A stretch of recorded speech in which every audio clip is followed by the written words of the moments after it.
Hey, it's the Traveler and Paimon. Hello, you two. It's been a long time. Were you having a really serious discussion right now or something? Just a regular catch-up.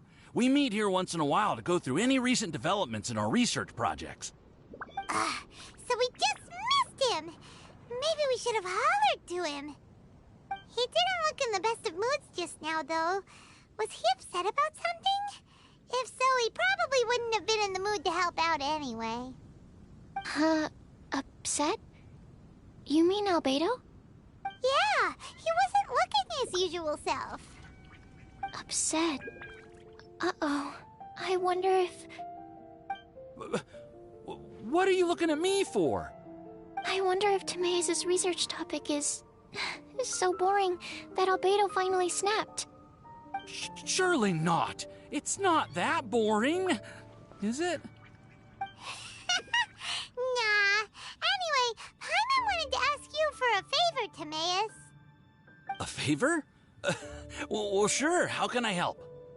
Well, Paimon found a bunch of super-duper sweet Sincerias in the mountains the other day. But if Paimon eats them all, then they'll all be gone, so Paimon isn't ready to finish them all yet. Paimon was thinking maybe you could make a device that you put fruits in and it turns them into juice. That way, they'll be preserved for as long as Paimon needs. Oh, yeah, I'm afraid that sort of thing is a little... Huh? Seems pretty straightforward to Paimon. Can't you do it? Paimon, I'm afraid you've entered into the realm of the weird and wonderful with this one. Okay. So how about you, Sucrose? Any idea? I'm sorry. It doesn't sound like it falls within my area of expertise. I could give it a try if you really want, but I'd probably just end up giving all your precious fruits arms and legs. Whoa, your tone is so calm, but your words are so terrifying. You'd think I'd be used to this by now. Well, as you know, my focus is on bioalchemy.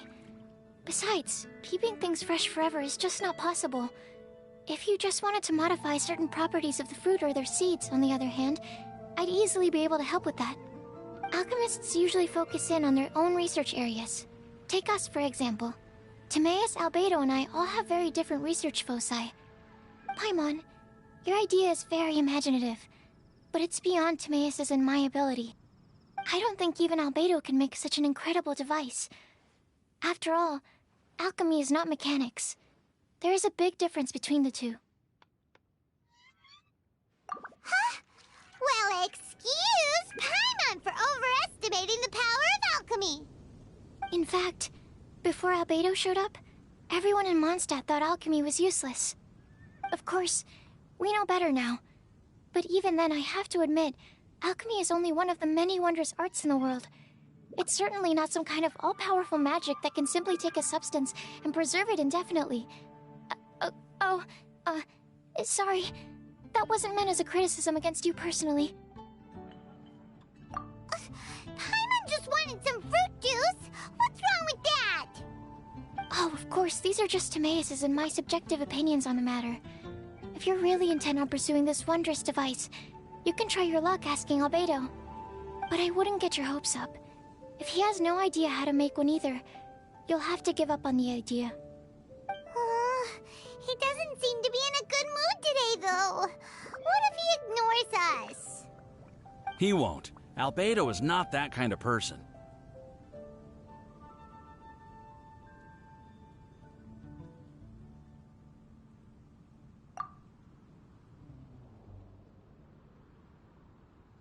Hey, so where is Albedo heading to anyway? Dragonspine? Unless he specifically says otherwise, Dragonspine is where he usually goes. He seems particularly fond of that place. And somehow, the cold doesn't seem to bother him at all. Then let's go to Dragonspine to find him. Come on, there's no time to lose. Welcome. How can I help you?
This looks lively. What's the occasion? Let's go and have a look. Hey, Traveler and Paimon. Fancy meeting you all the way out here. Amber? Cyrus? Halid? What's everyone doing at Dragonspine? Don't you mind the cold? Oh? The Traveler is joining us too! Oh, great! Fantastic! Wonderful! The more the merrier. I agree. I feel much better with the Traveler joining us. Definitely the kind of person you want to have around in a tight spot. Oh, right! Paimon remembers most of these people are from the Adventurers Guild. Then again, it seems a certain outrider is doing too. Allow me to explain. The Adventurers Guild is holding winter training on Dragonspine. As you know, our members have varying levels of adventure experience. Dragonspine is an excellent place for budding adventurers to challenge themselves and improve, but it's dangerous to go alone. So, we made a plan for senior members to pair up with junior members. This way, everyone can experience training on Dragonspine together under safe and controlled circumstances. Now, every adventurer can progress together. I've been working on this grand plan for half a year now, and it's finally coming together! It's a great plan, isn't it? Hey, you are an outstanding adventurer. Surely you must be willing to join us and help out. Is the Adventurers Guild short on experienced members? Well, that's part of it, actually. The other reason is, when I was patrolling the perimeter of Dragonspine, I found a lost kid named Joel. I heard he lives here on the camp, so I escorted him back. I know, Joel's father went missing. I totally sympathize with how much Joel misses his family. Dragonspine is so bleak and deserted. It must have been so lonely for him here. Aw, Amber. Anyway, I wanted to do something to cheer Joel up, so I said I'd build a snowman with him. It's something he enjoys doing. It also gives me a chance to stay here for a while and help Cyrus out. Aw, really? Thank you. Let's go meet up with Joel then. Oh, I invited another friend of mine to join too. She should be here any second. She'll be perfect for this kind of thing. Hey, Cyrus, we've got to take off. Is that okay? No problem. Go ahead. I still have some final checks to make, so I will call you before we depart. The situation here seems trickier than I thought. Come and have some hot soup.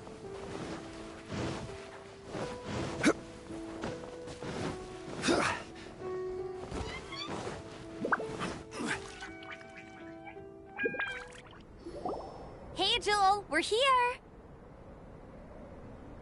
Hi, everyone. I'm so happy right now. It's nice to have so many people to hang out with. Are you here to build a snowman too? Build a snowman? Oh, sorry. I forgot to do the introductions. This is Eula, the Spindrift Knight and captain of the Knights of Favonius Reconnaissance Company. Amber, you're being far too formal. The child is never going to remember all that. Please, just call me Eula. Okay, Auntie Eula. You can call me Joel. Auntie Eula? Uh-oh. Eula's gonna add that to her long list of scores to settle. All right, if that's what you want to call me, go right ahead. Whoa! Eula just let something go for once? Amber, what's this I hear about a snowman? I came to assist because you told me the Adventurers Guild was short-handed. Yeah, that's something else. But look, Joel's at the age where he should be having fun, and there's nothing to play with on Dragonspine. He used to build snowmen with his dad, and since his dad's not around, we're keeping him company instead. Besides, Eula, it's gotta be more fun than taking an ice bath all by yourself. Let's combine our forces and build ourselves a huge snowman. It'll be a ton of fun. Yep. Count Paimon in too. Paimon wants to build a snowman. Auntie Eula, are you too busy to join in? If so, it's okay. I understand. No, nothing like that. My mind was on something else, that's all. Building a snowman with Joel, are we? Sounds wonderful. I'd be delighted to join you. Then let's get started. First, we need to split up into teams to gather some supplies. Joel and I will be on one team. You and Eula can be on the other team. Hey, Joel, see that huge tree over there? Wanna race me there? Yeah, let's do it! Wow. Those two are fast. It's hard to tell which of them is having more fun. Hey, what's up with you two? Why are you just staring at each other without saying anything?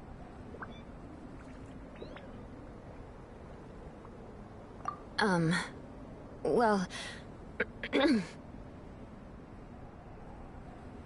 Joel probably hasn't spent much of his life in the city.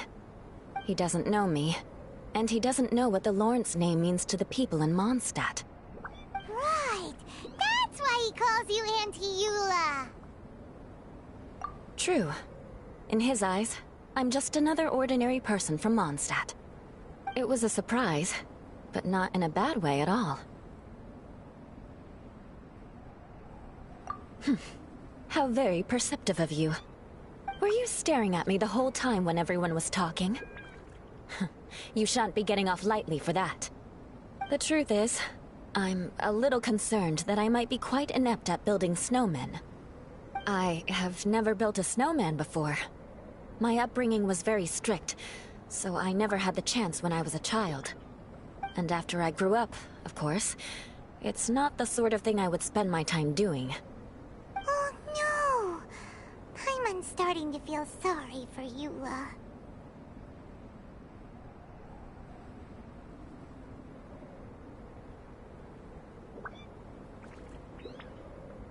You sound confident.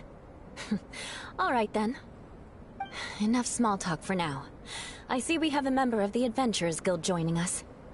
Greetings. We have a slight problem here. We've done a head count, and it turns out that we have an odd number of participants. In other words, we still have one instructor slot left to fill. How it happened was, we originally asked Fischl to be an instructor, but she was busy with something outside of Mondstadt during this period. So, we found another adventurer to fill in for her, but they still haven't shown up yet. Thank goodness you are here. Oh, hello. My name is Gerald. I'm a new adventurer. In that case... Fine. But for that, you will pay. Huh? Pay for what?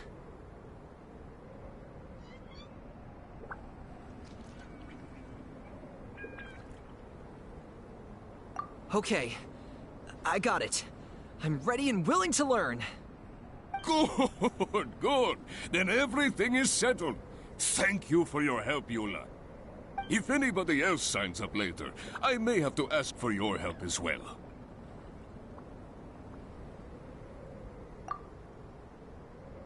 Why did you give the spot to Eula?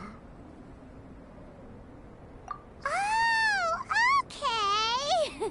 You're so nice. Paimon noticed Eula smiled just now. It must have meant a lot to her.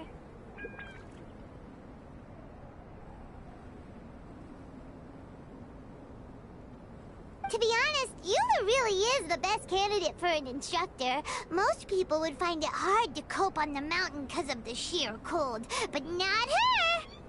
Oh, now Paimon gets it. This must be the whole reason why Amber got Eula involved in the first place.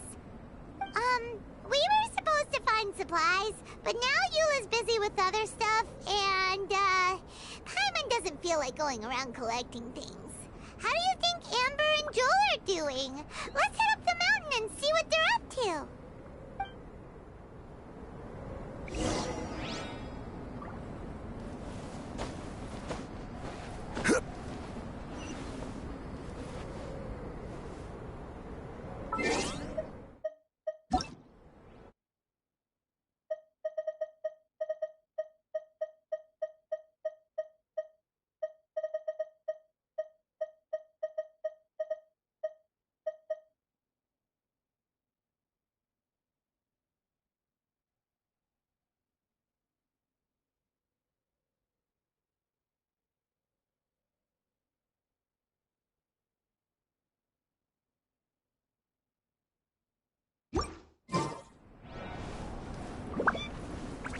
We should look for a place to take shelter.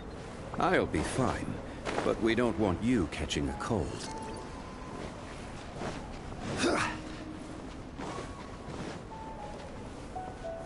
Gather!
Going this way?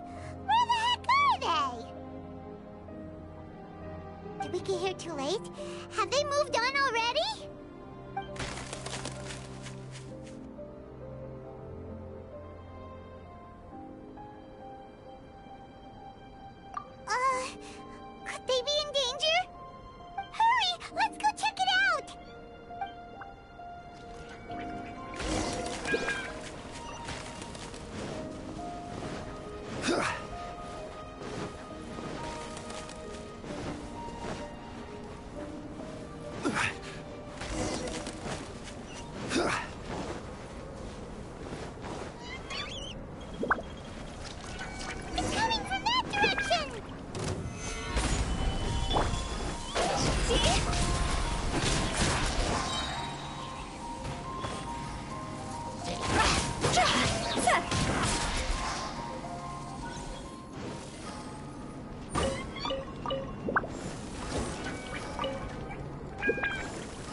was behind it.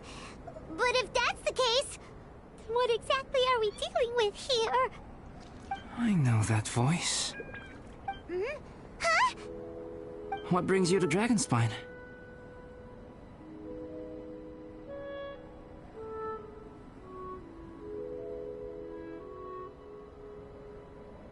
Oh, so it was Albedo all along!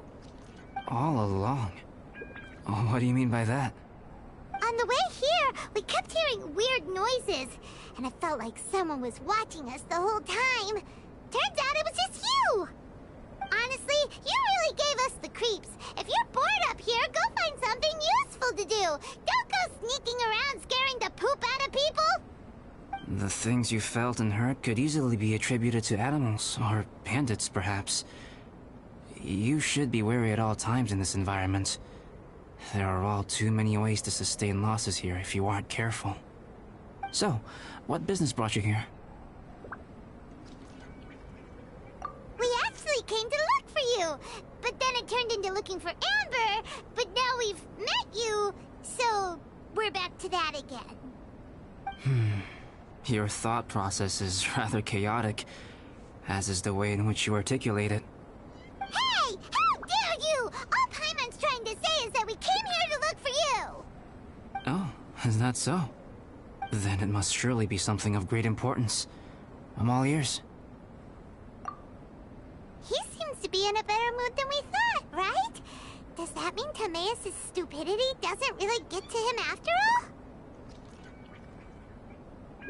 Huh. Okay, let's just forget that ever came up. That's okay if you can't tell me about it.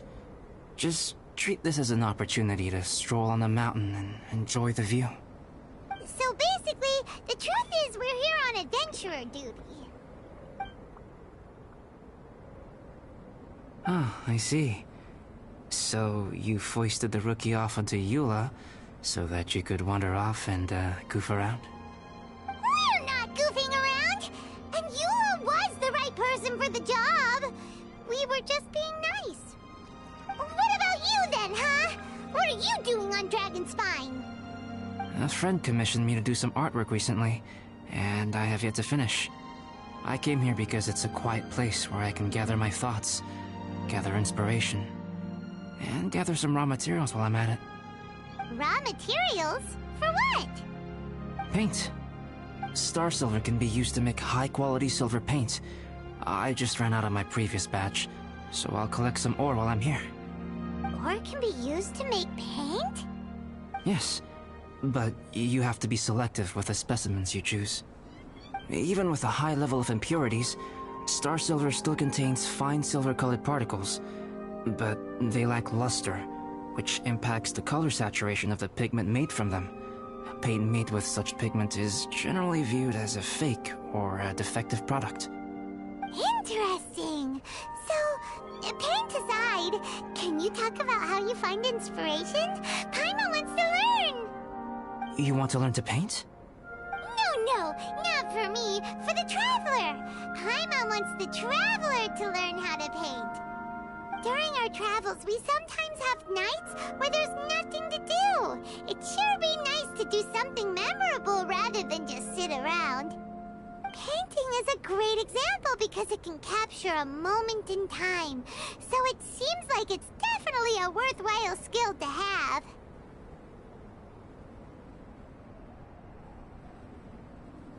Yep, why not? Once you mastered it, you can paint Paimon. Not a bad idea.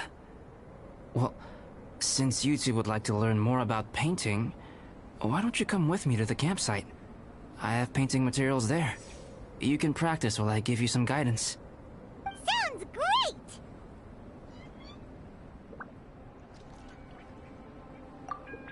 Oh, she'll be fine. She is a Knight of Favonius after all. Let's just forget about all that stuff for now and go with Albedo. Come on, let's go! It's so cold out. Paimon wants to get to the camp and warm up by the fire.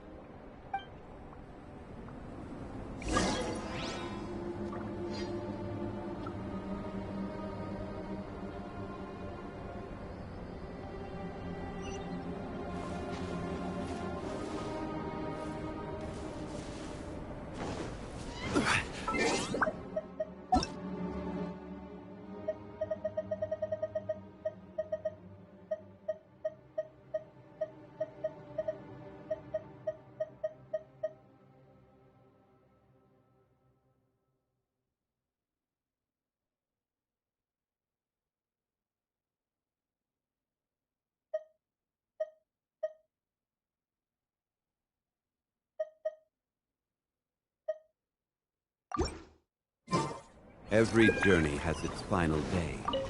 Don't rush.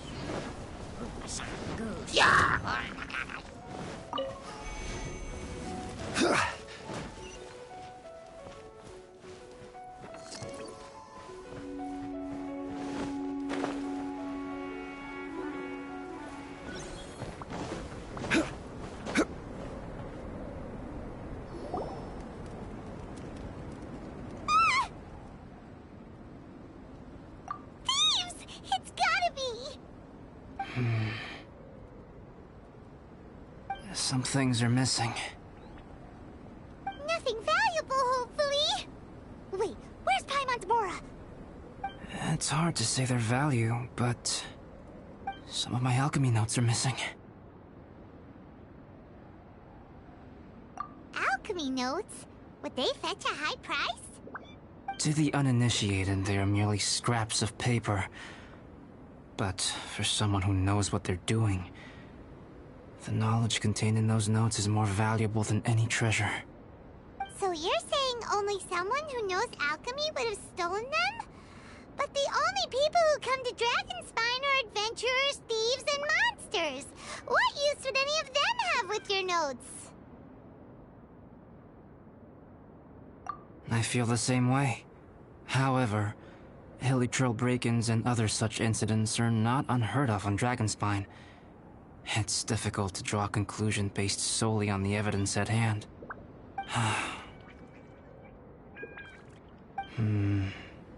These appear to be... Footprints? fresh ones. Meaning our thief can't have made it far. Let's chase him down! We can't let them get away! From the entrance, the footprints go that way. Oh, that thieving... thief!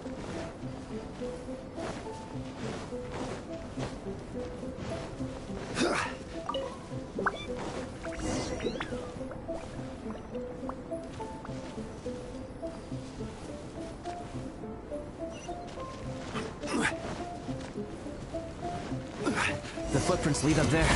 So they scaled the cliff! Okay, after them!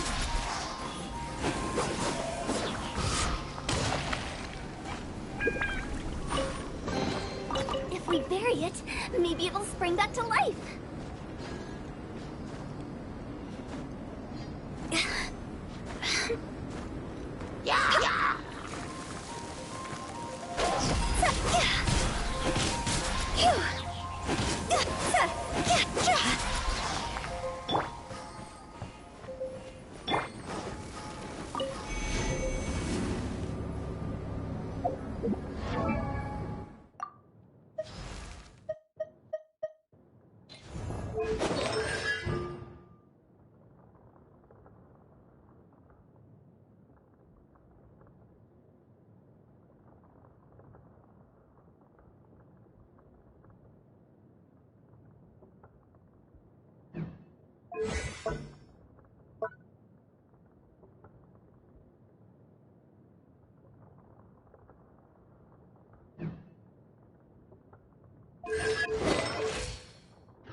When the sun's up, bathe in sun.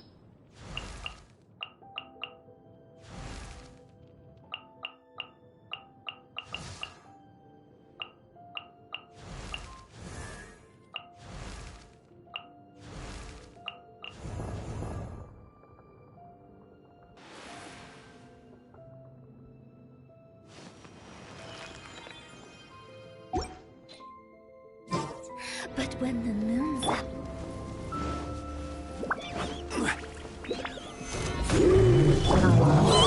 See?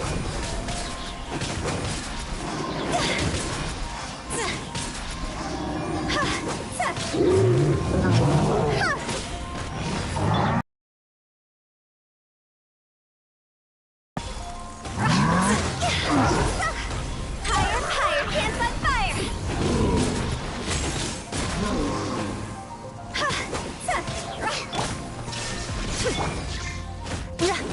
Rack and ruin!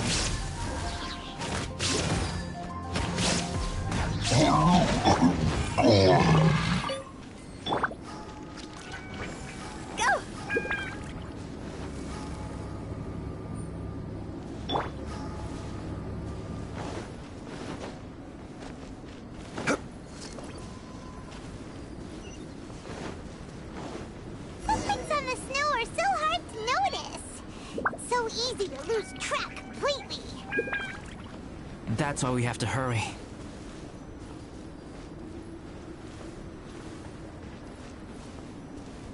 The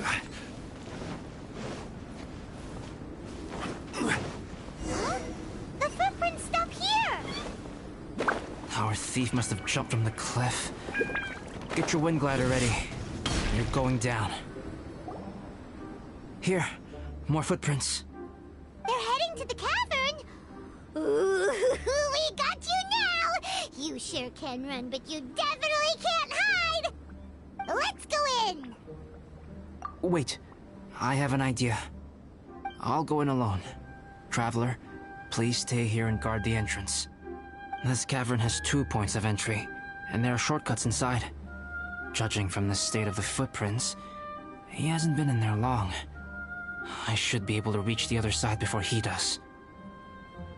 Cut him off at both ends. Good idea! Whoever apprehends the thief first has to notify the other party. This way we're fully covered. Still, safety comes first. We do not yet know the identity of our thief. Please take care. We'll be fine. Okay, see you shortly. Of course. I wonder if Albedo found the thief. This is taking forever. Really? Huh. Maybe it just feels like a long time because Paimon hates waiting. Waiting is so boring. Why don't we find something to do to pass the time? You know, something like... Oh! Look at all that star silver over there!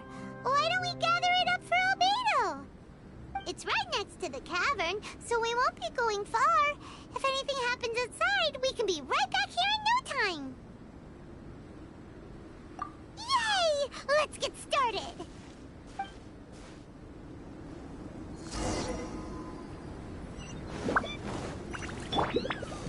Hey, this one's not bad! Huh.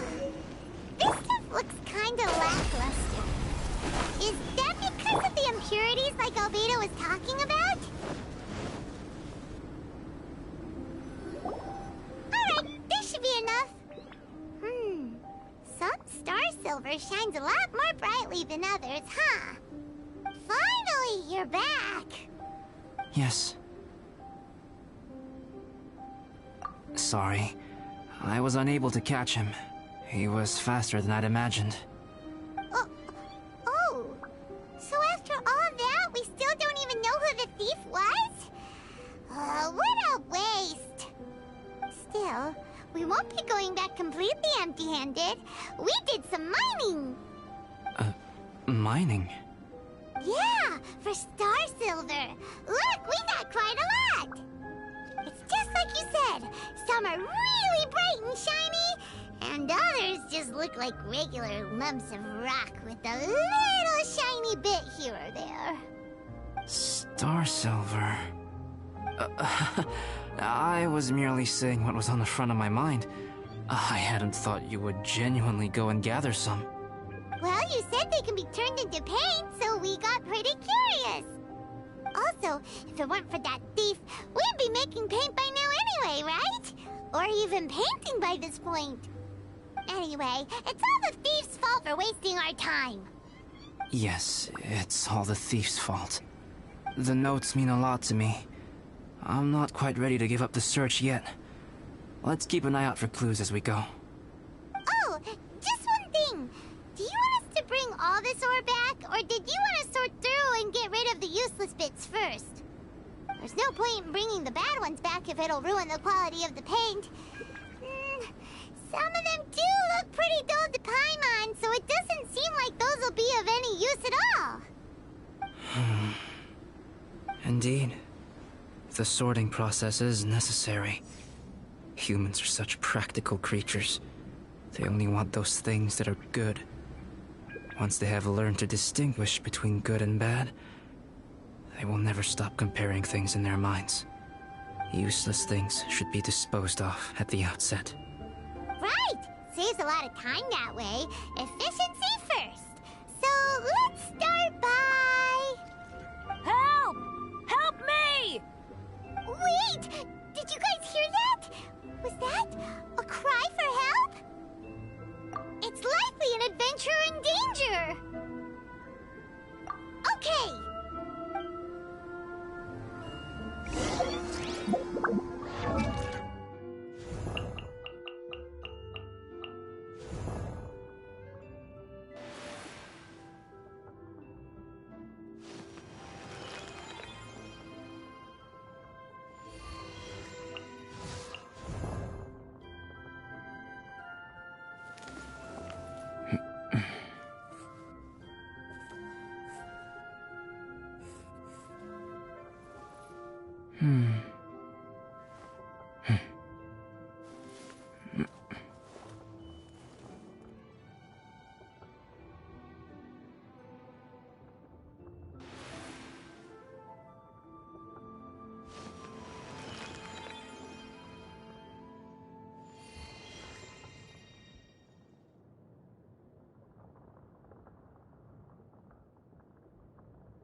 The voice was definitely coming from around here.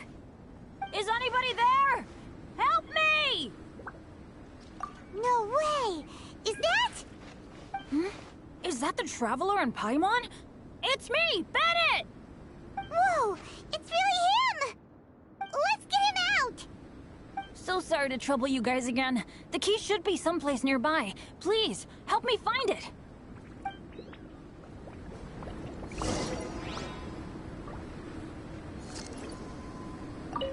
I'm sorry to trouble you. This is all my fault. No, I'm fine. Thank you for asking. Right now, I just need to get out of here. I'm so cold. Achoo!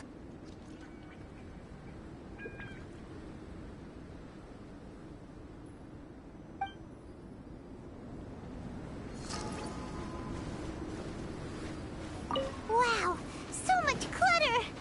Oh, we're not gonna find the key here, surely!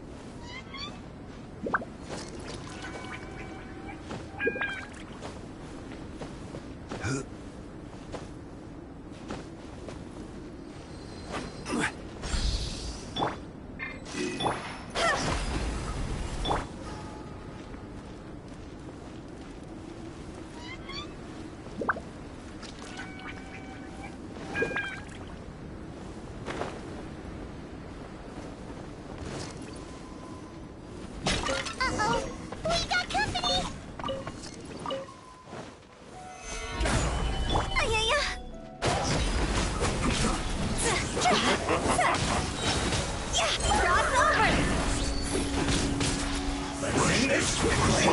Beg for mercy. Illusion shattered. I condemn you. Oh, so they kept the key with them! Huh. We were searching around for nothing! Oh, finally, I'm out. Thank you so much. If only there hadn't been rocks mixed in with the snow on the tree, it wouldn't have made me all dizzy when it fell down onto my head. And then I would have never walked into the Fatui's trap. Bennett? In a cage? Never saw that coming! I won't bore you with the rest of the details. Just me being unlucky again. Yep! Taking them out was child's play! No need to thank us. You did? That's so nice of you guys. I know they were probably just following orders. But still, thanks for helping me out. So what are you doing on Dragonspine? Didn't Razor want to come with you? Did you hear about the Adventurers Guild thing? They're hosting a winter camp here. As one of their veteran adventurers, I'm here to help out the rookies. Razor's not an adventurer, and as the leader of Benny's adventure team, as well as the only actual member, I had to come on my own. But now I've been stuck here for so long, I probably missed it. Oh, I hope Cyrus doesn't get mad at me.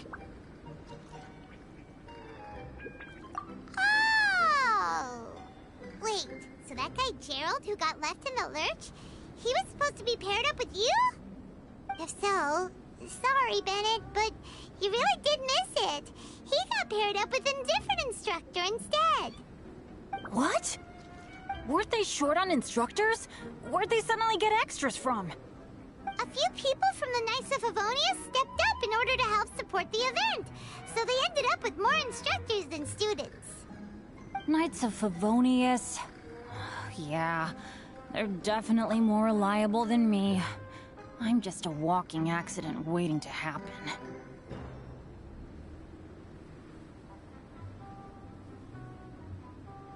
Right! Anyway, that was just the situation when we last saw them. It might have changed by now. Who knows? Maybe a whole load more rookies will have turned up to join in. Besides, after all the trouble you've gone to show up as an instructor, I'm sure Cyrus will put you to work. Really? For sure. Hey, wait a second. Where'd Albedo go? Albedo? You mean the alchemist from the Knights of Favonius? He's one of the instructors too?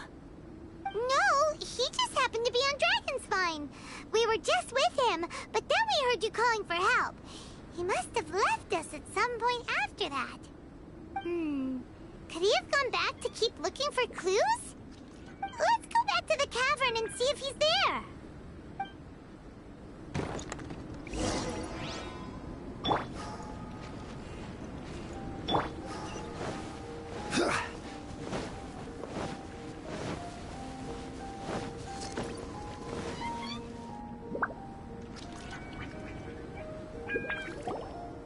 Still no sign of Albedo. This is weird. Where has he run off to?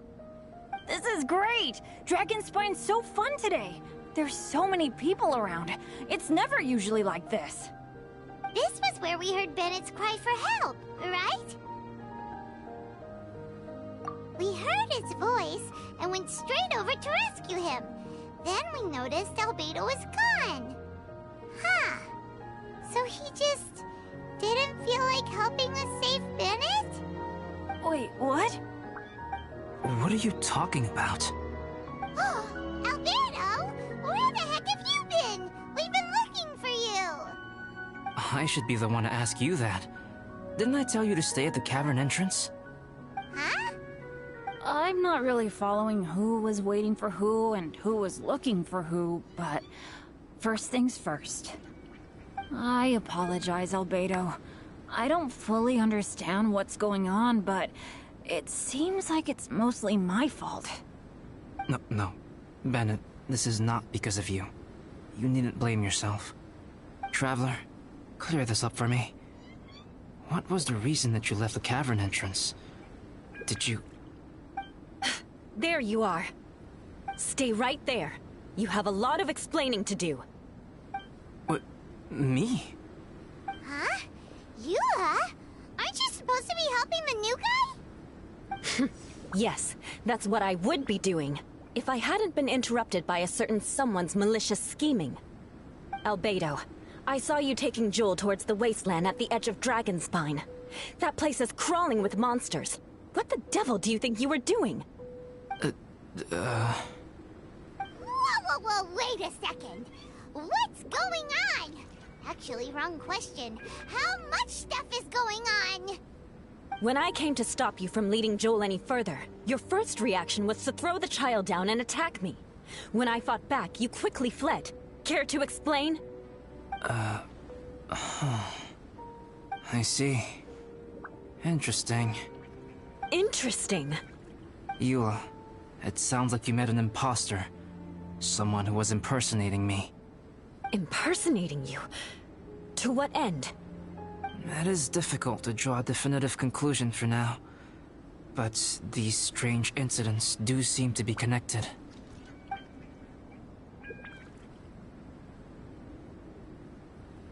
Your alchemy notes were stolen. Can the Traveler and Paimon testify that the three of you were together up until you entered the cavern? Yes, we can confirm that. As things stand, I don't have any reason to harm the child. whoever you met is likely to be both the thief who stole my notes and also an imposter. Of course, it's entirely natural for you to be skeptical of my story. I was separated from the Traveler and Paimon for a significant duration while we were pursuing the thief. My word alone cannot serve as a definitive account of my actions and whereabouts during that period. But the Traveler and Paimon can at least testify that I was not the individual who tore up the campsite or stole my notes. Albedo, do you have any enemies? Could it be one of your enemies impersonating you to get revenge on you or something? I don't have any enemies. And I'm not aware of having given anyone cause to exact vengeance upon me. There is insufficient evidence to assert what happened with any certainty at this point. Given how serious the situation is, I intend to investigate it myself, even if you decide not to pursue it any further. Eula, I won't discourage your ongoing suspicion of me if you can't believe my story. Though, naturally, I would hope you can afford me some credibility on account of our solidarity as fellow members of the Knights of Favonius. Traveler, Paimon, Bennett, if you are willing, I welcome you to monitor my activities beyond this point so that you can act as my witnesses. If I am what this imposter wants, he will come looking for me again eventually. Things can only become clearer from that point on. I'll give you the benefit of the doubt, as preposterous as your claims sound. And I will choose to believe that an imposter went after Joel, and not you. I will keep Joel safe. If you need any support with the investigation, contact myself and Amber. You have my gratitude. As far as Amber goes, I will... Eula! Eula! Where are you? Amber, we're here! Eula! Oh, and Traveler, Paimon, Albedo, and Bennett. You're all together. Great. Bennett, I'm glad I ran into you here. Cyrus was telling me you still hadn't shown up. He was getting worried you might have run into some trouble. Yeah, I ran into a little trouble. Thanks for your concern. Sure thing. Well, now that I found you, let's go check in with Cyrus. But before that, has something come up? How come you're all gathered here together? Need any help? Between us, there have been a few minor incidents, but nothing I haven't already dealt with. Oh, yeah. It's my fault, really. All because of my bad luck. But everything is fine now. So, it's all set then? Great! Shall we head back down together? I did say I'd bring Bennett back if I saw him. Sure, I'm ready to go.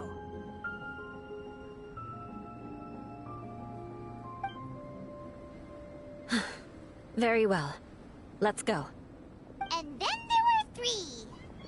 Traveler, can we talk somewhere else? Let's go to my camp.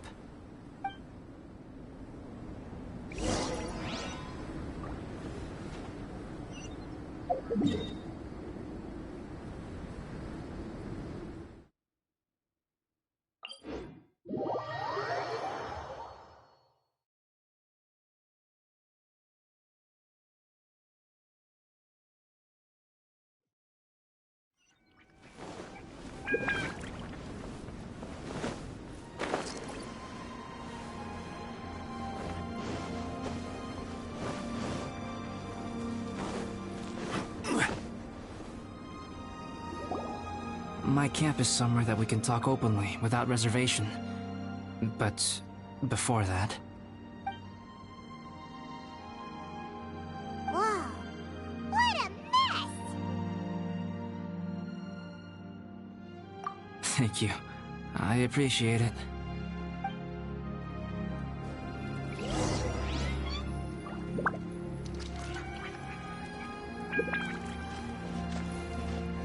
I will have order. I've been absorbed in my research lately and haven't attended to the dusting. It's due for a cleaning.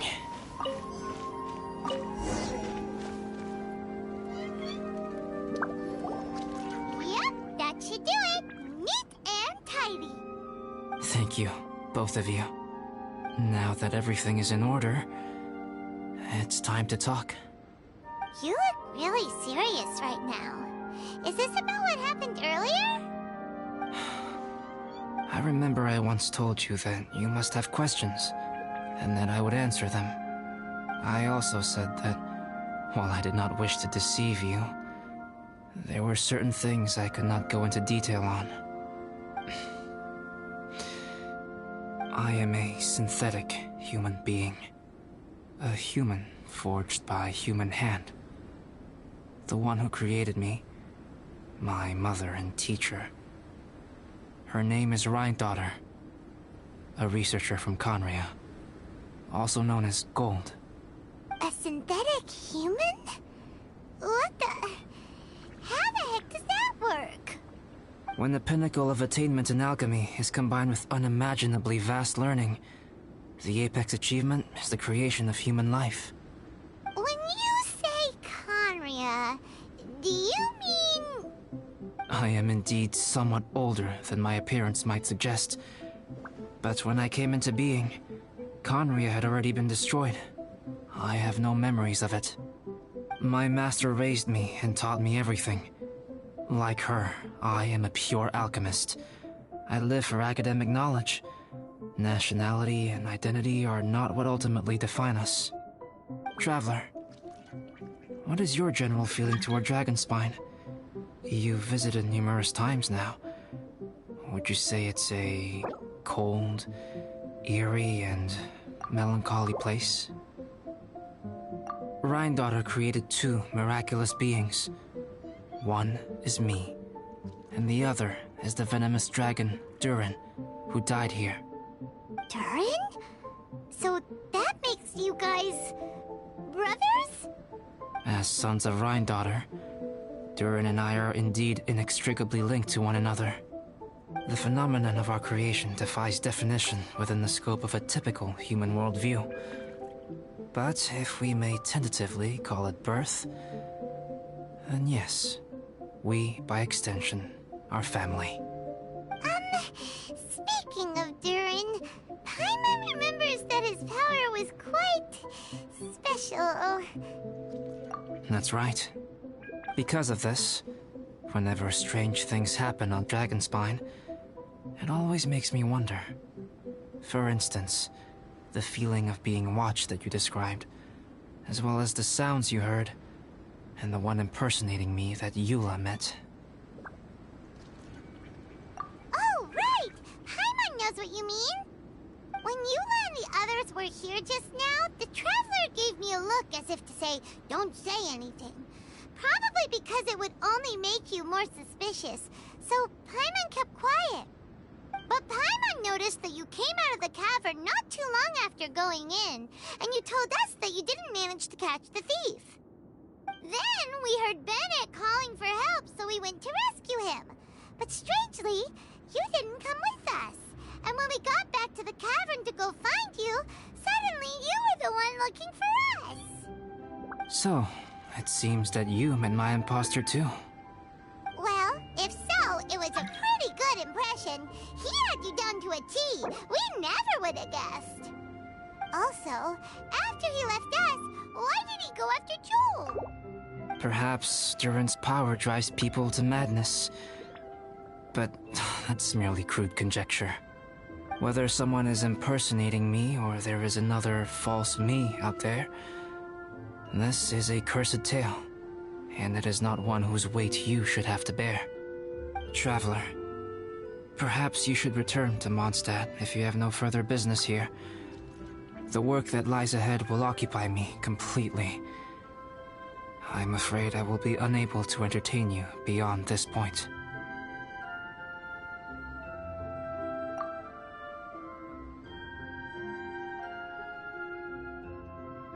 Yeah, we're Dragonspine veterans by now. If there's something really bad going on, we can't just leave you here to deal with it on your own. That wouldn't be very nice now, would it? Besides, there's no one else in Mondstadt that you can talk to about this. Sucrose and Timaeus don't know your secret. Yeah, don't push us away at a time like this. All right. Thank you. You were intending to participate in that winter camp, if I recall correctly. That could serve as an excellent pretext for you to remain on the mountain. In that case, please join in the activities of the Adventurers Guild as planned. And be on the lookout for any leads while you're at it.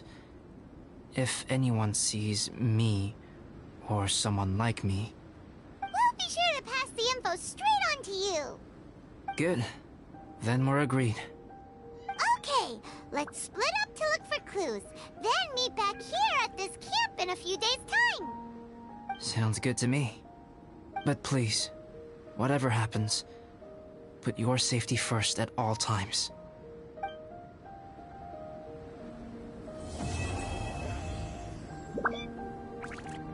Time has come! Let's go meet all big...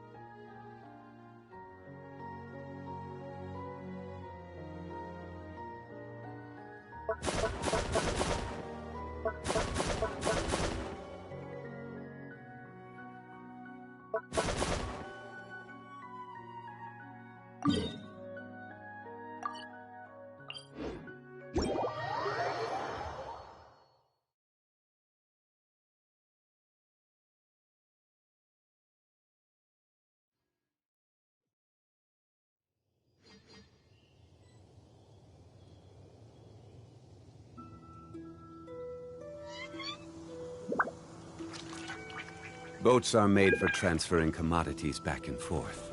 And those that come across Liyue tend to stay a while. So it is where many things come to settle.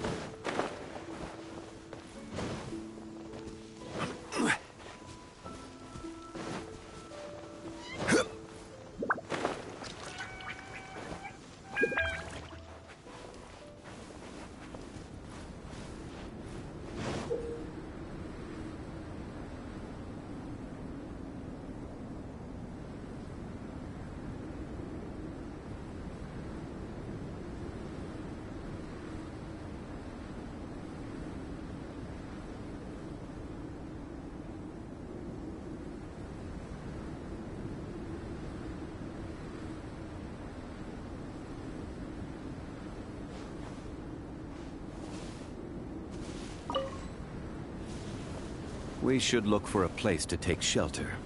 I'll be fine, but we don't want you catching a cold.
There is no escape! Inazuma shines eternal!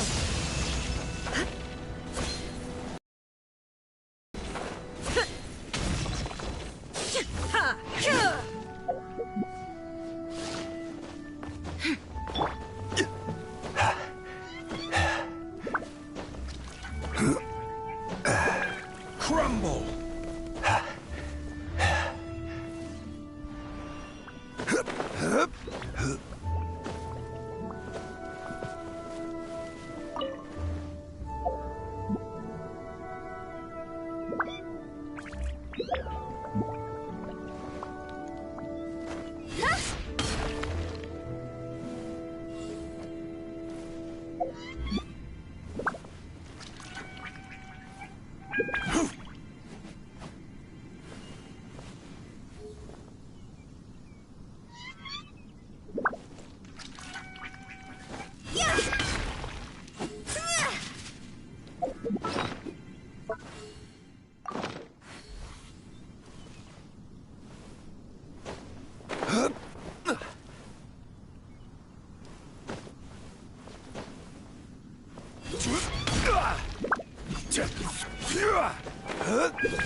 Rise!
Look for a place to take shelter.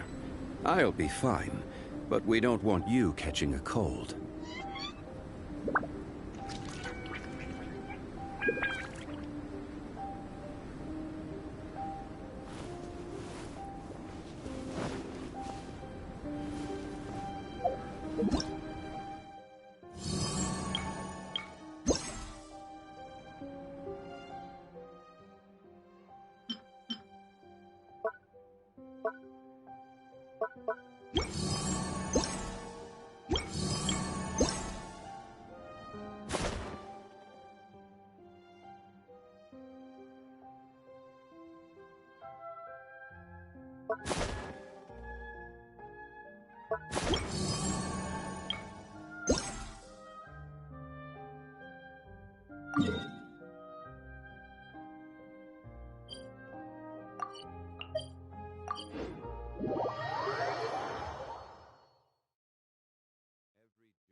Quake!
Osmanthus wine.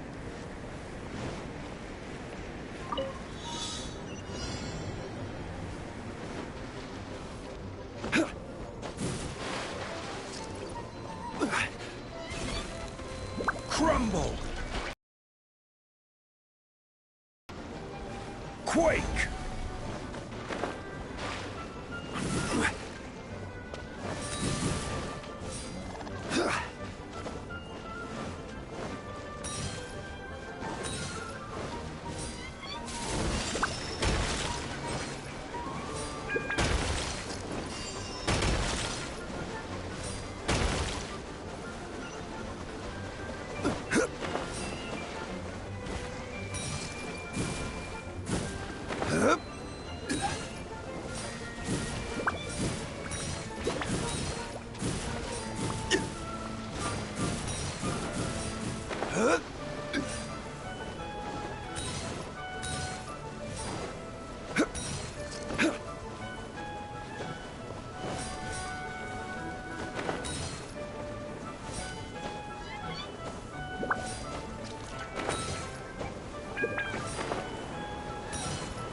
Time to work.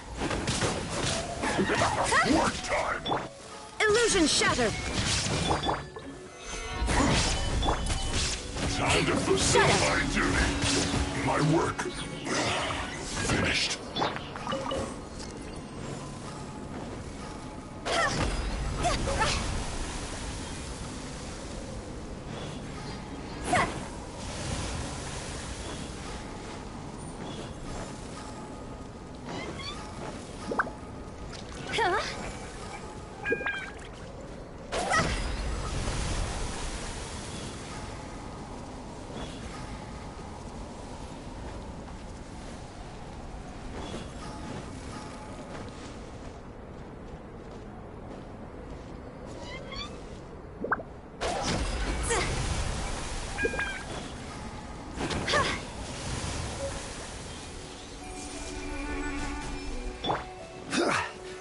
Stabilize. Rack and ruin. Shine down.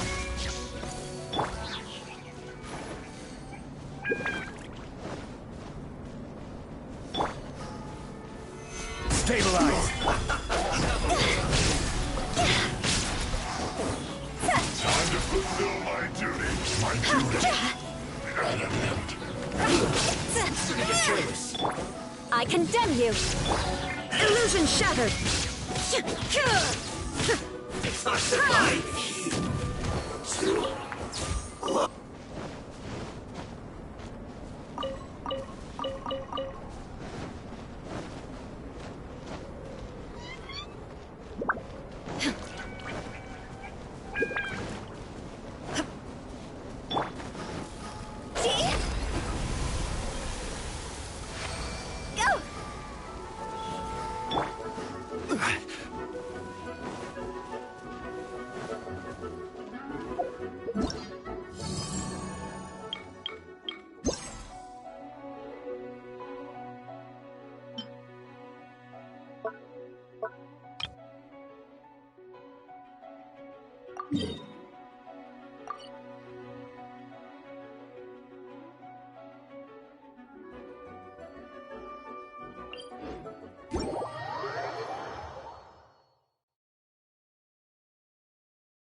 Rise!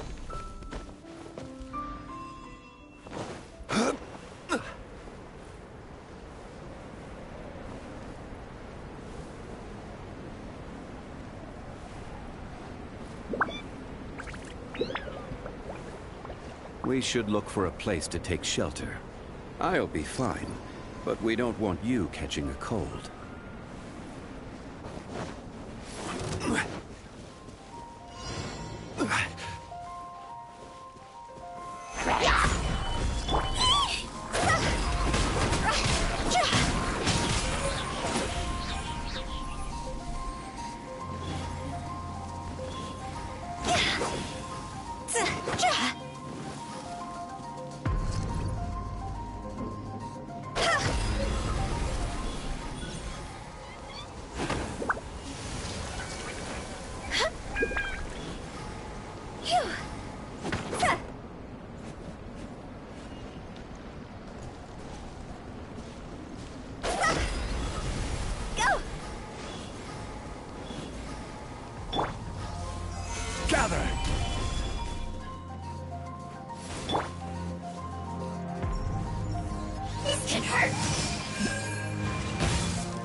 This is order. Gather! Beg for mercy. Eye for an eye.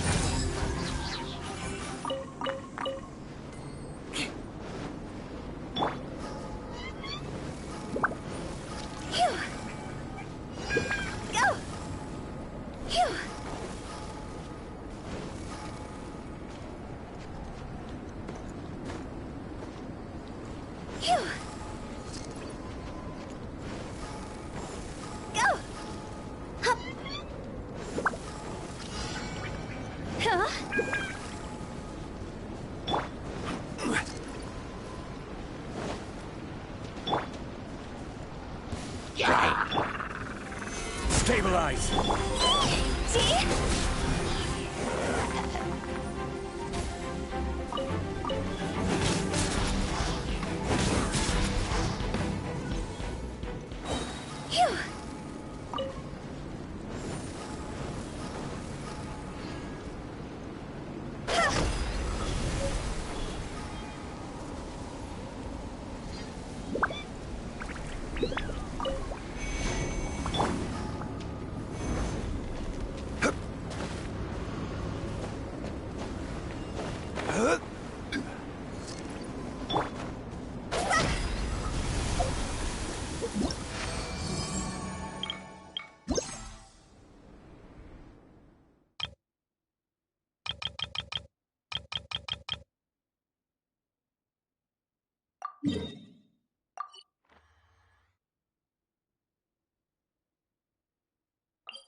Amber, reporting.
I'll race you there!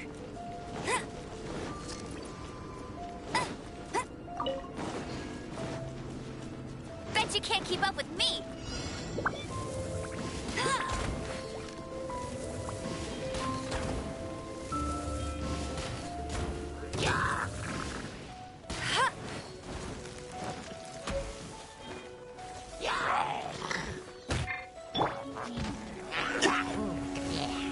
Gather! Shine down! Now you shall perish!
Champion of Mondstadt!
You can't keep up with me!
Solidify!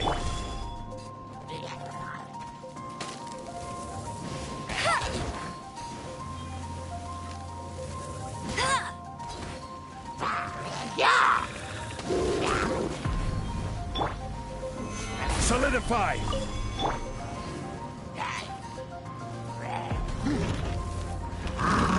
Bet you can't keep up with me! Illusion shattered! Solidify!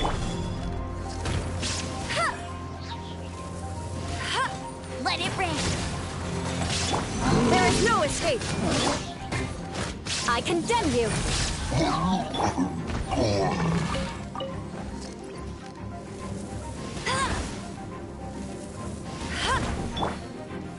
Stabilize!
Send one, send them all. Stabilize. This isn't good. See? Higher, higher, hands on fire.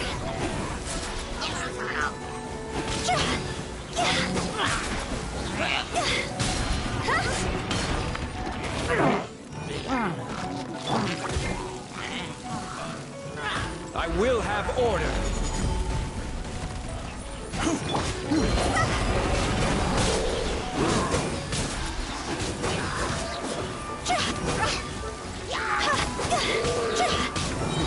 Time to go.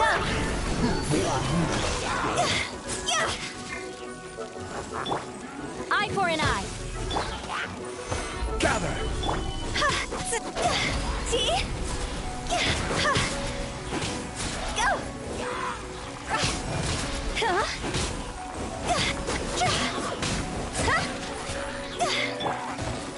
Gather.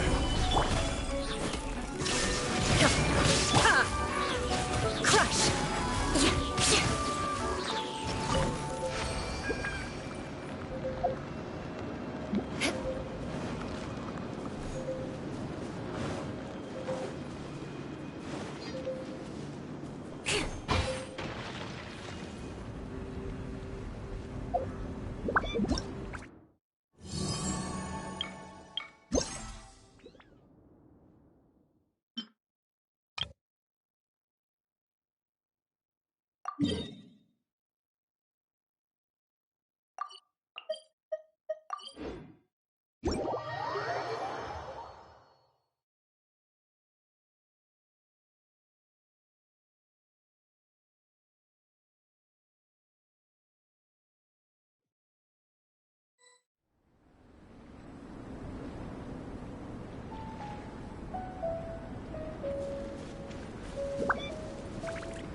Beg for mercy.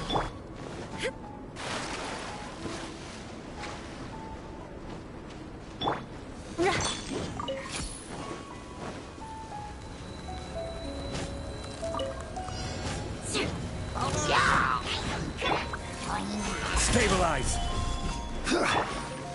Shudder.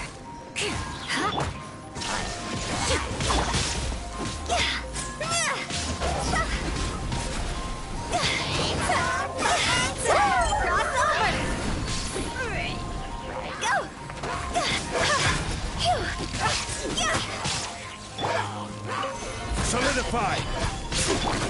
I condemn you.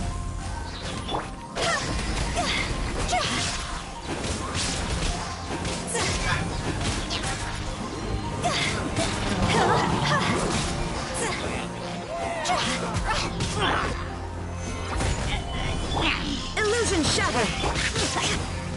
Rack and ruin.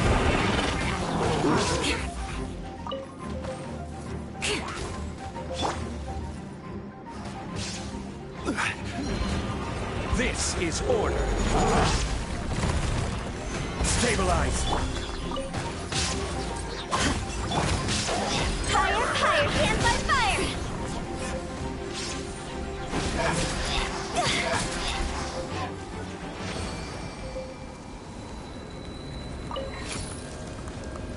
Go!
Solidify!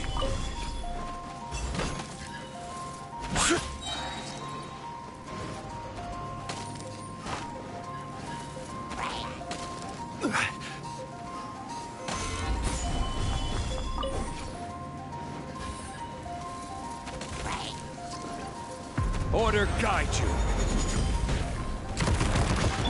There is no escape! See? Phew. Ha.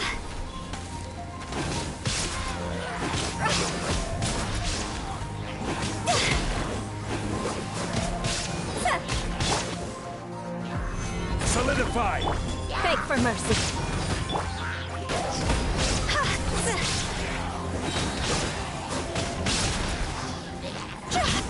Time to go!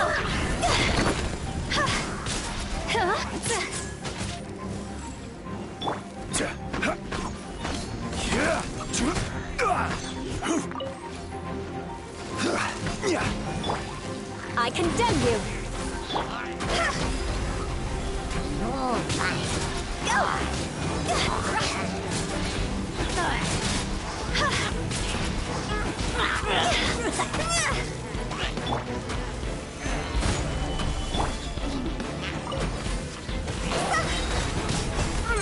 Higher, hands on fire!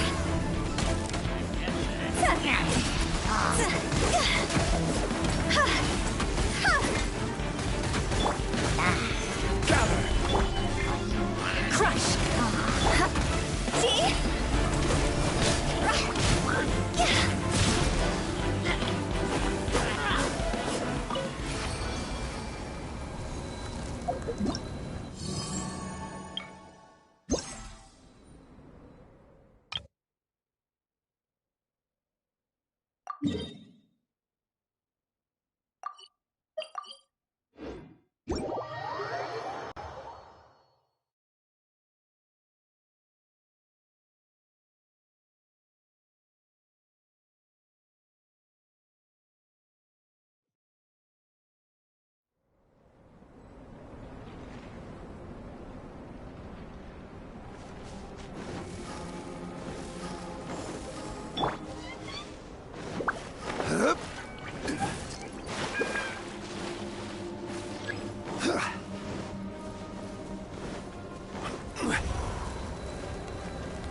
Stabilize!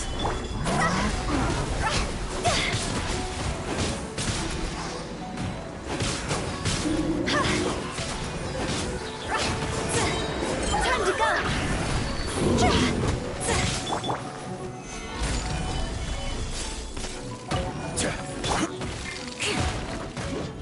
Freeze to the core! Rack and ruin!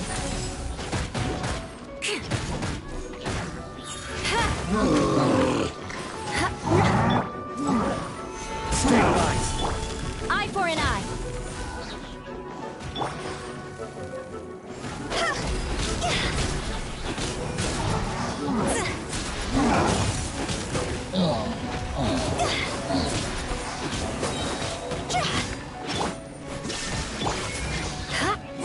Shudder!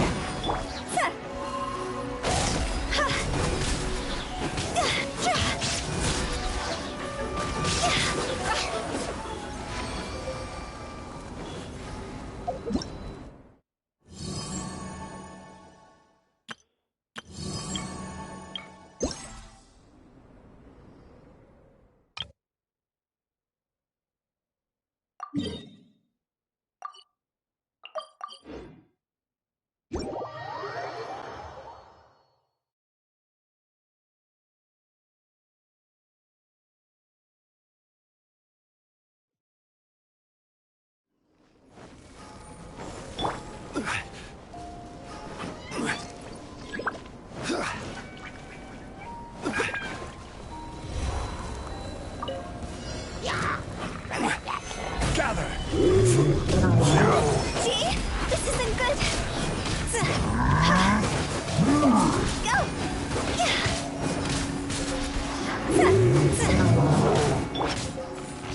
Solidify!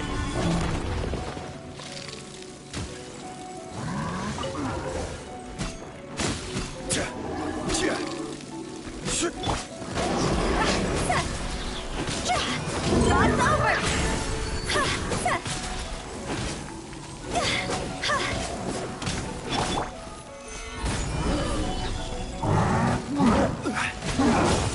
Crush!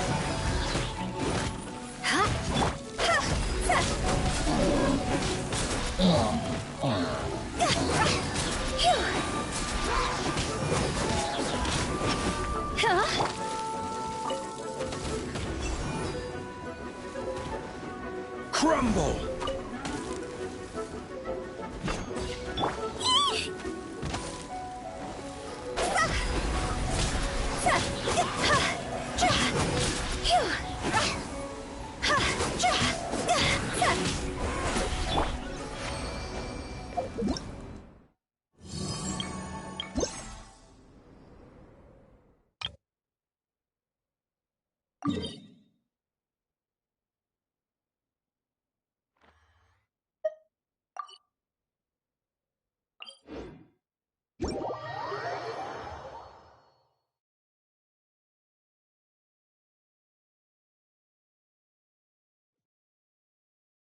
Where do you want to go next? If you'd like to see Liyue's tourist spots, I have a few references.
Solidify!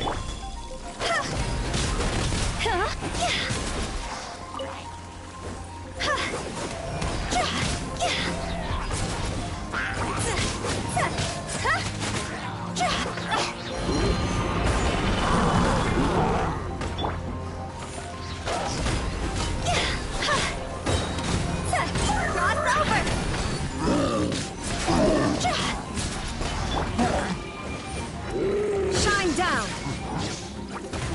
Torn to oblivion!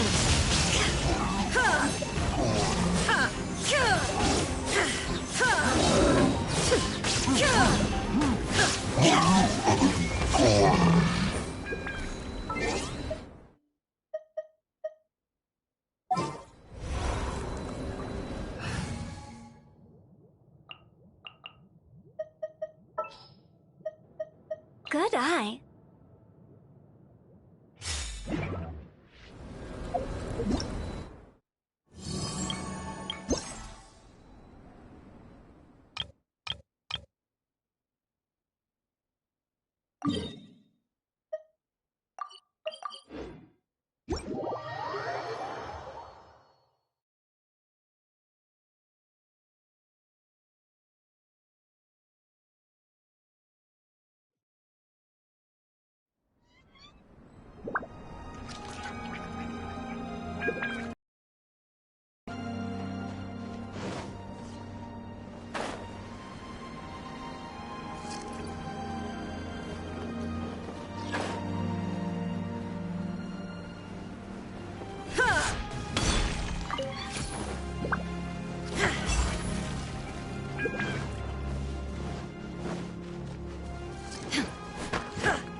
Here we go!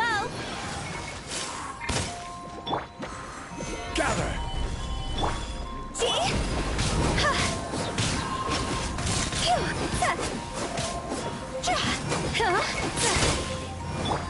Time for takeoff.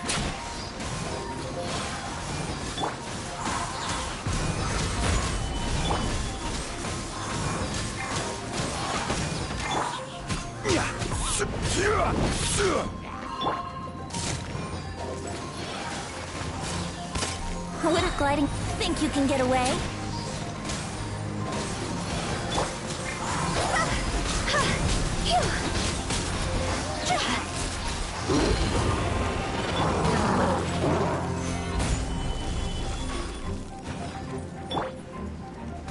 Yahoo! Time for takeoff.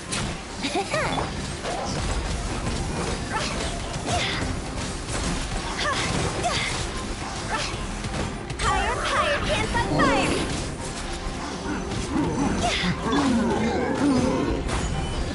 I will have order.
Brace yourselves!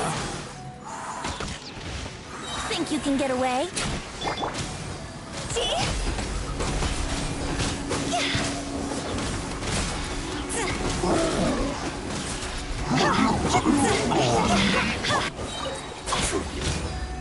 Gather! Let's play! Time for takeoff.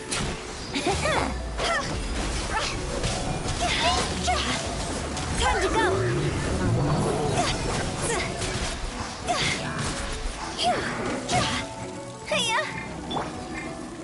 Solidify!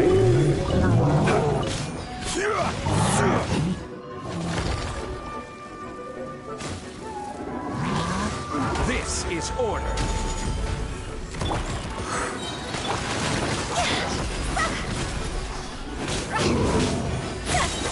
Higher, higher, hands on fire!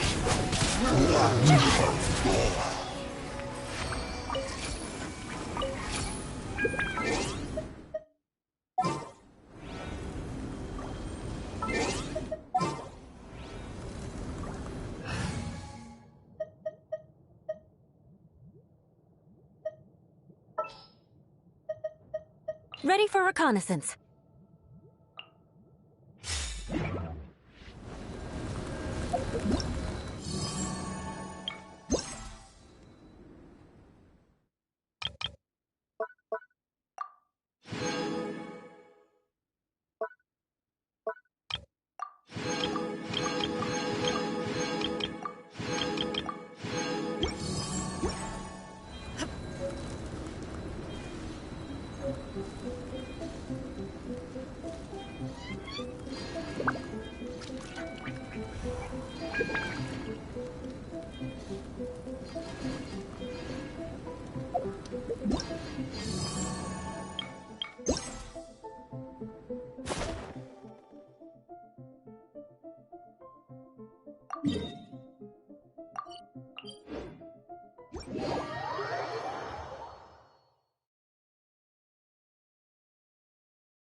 We should look for a place to take shelter.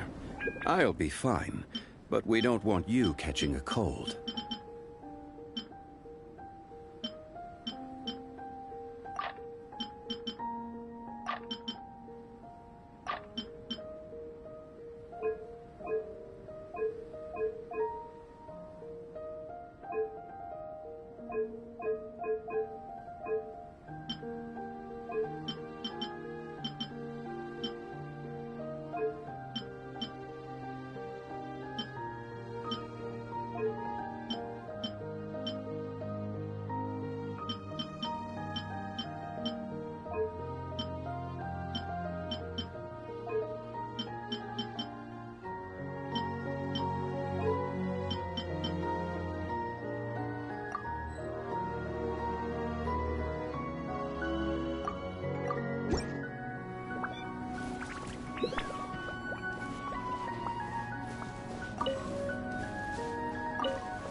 Boats are made for transferring commodities back and forth, and those that come across Leo.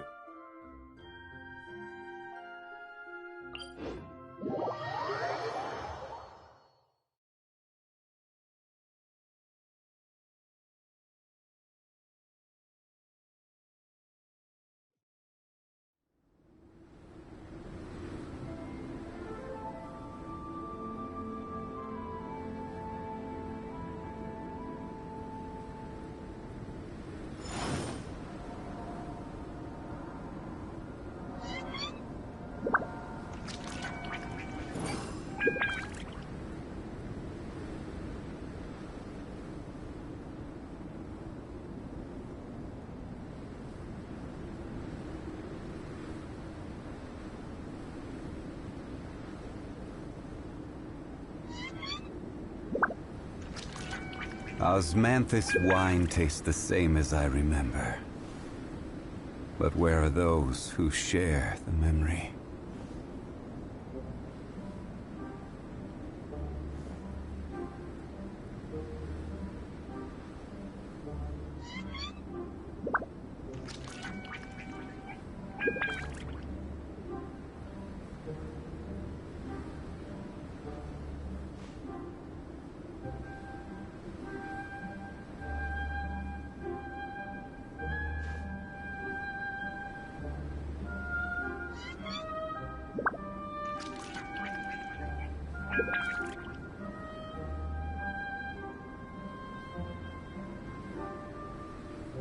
Osmanthus wine tastes the same as I remember.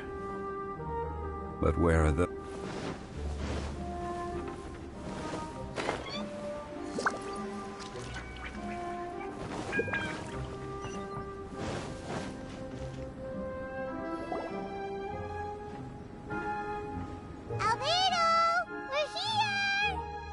Traveler, Paimon.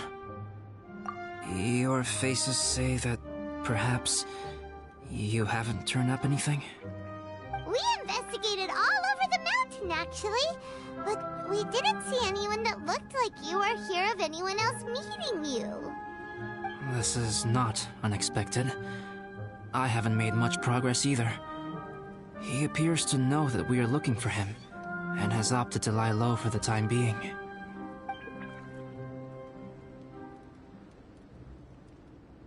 Still, there is one thing I found. I discovered footprints on some parts of the mountain, and although they were a little covered by the snow, I could tell they'd been left by someone of a similar size to myself. The footprints were quite numerous, so I believe my next step will be to rule out each of the adventurers active on Dragonspine, one by one. We can help with that. We have plenty of contact with the adventurers. So now we... Ah! What was that? It came from that direction. Could it be the imposter?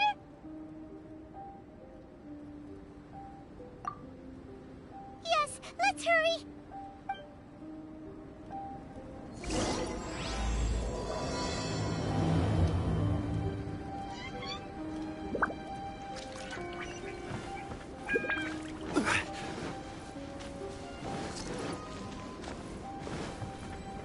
Rocks? And what are these boys also doing here?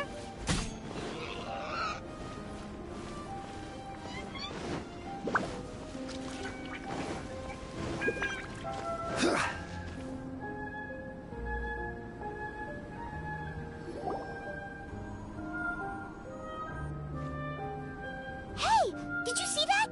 Did those rocks shake just now?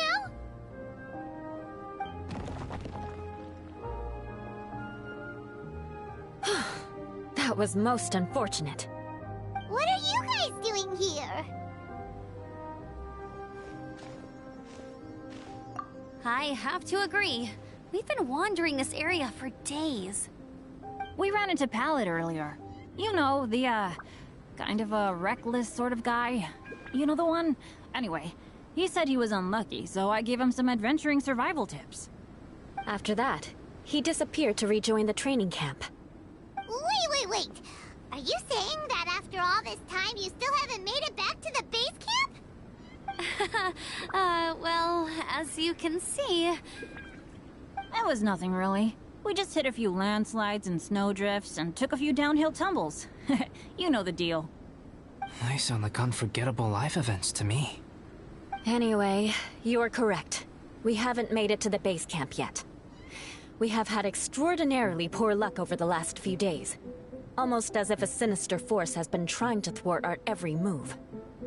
Fortunately, I made advance arrangements for Gerald to remain in a safe location and conduct some basic physical training exercises. I'm sorry. I'm the one to blame for all this. I've always had bad luck and it always rubs off on everyone around me. Sorry to create so much extra trouble for everyone. I don't know what to say. Maybe this is the awesome power of fate. The scary kind, I mean.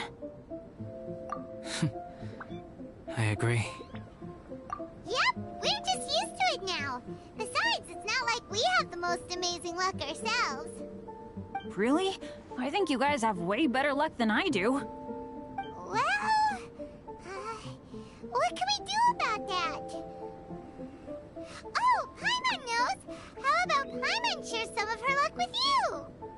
You're welcome to a bit of mine too. Although if the last few days are anything to go by, it seems in pretty short supply at the moment. You guys. Aw, thanks. With a little luck from everyone combined, we'll make it down this mountain for sure.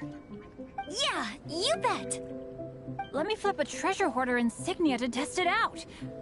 All right, it's tails. The opposite of what I guessed. So you can predict your fortune this way? But why are you so happy that you got it wrong? It has two sides, so there's a 50-50 chance of me getting it correct. Luck all comes down to probability, too. So as long as I use up all the bad luck, everything else will go smoothly. Guessing wrong when I flip an insignia is one way to use up some of the bad luck. So the probability of having some good luck in the near future just got a little higher. Hey, he's making no sense at all. Why aren't you calling him out? Guys, I guessed wrong in my insignia flip, which means we should be able to make it back to camp.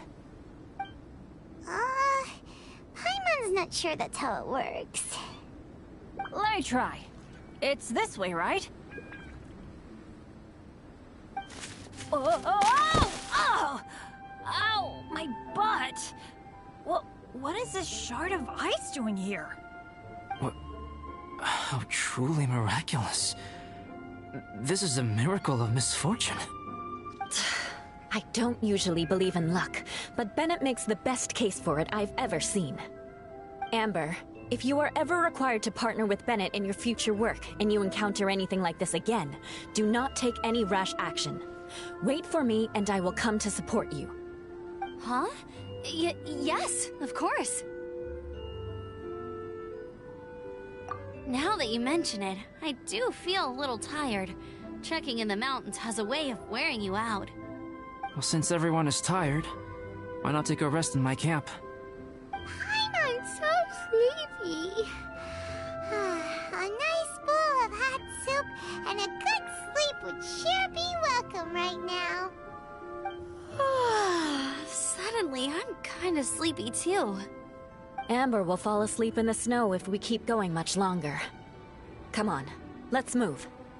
We shall head to Albedo's camp and get some rest, take stock of our supplies, and decide how to get off this mountain.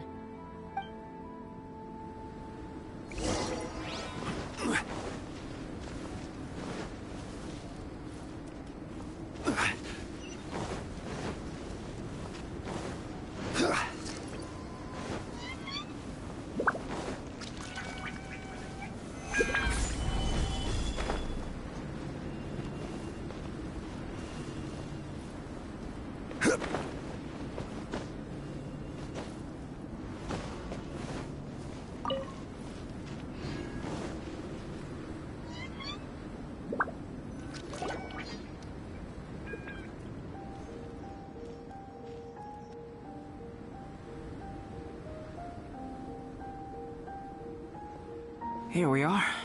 Make yourselves comfortable.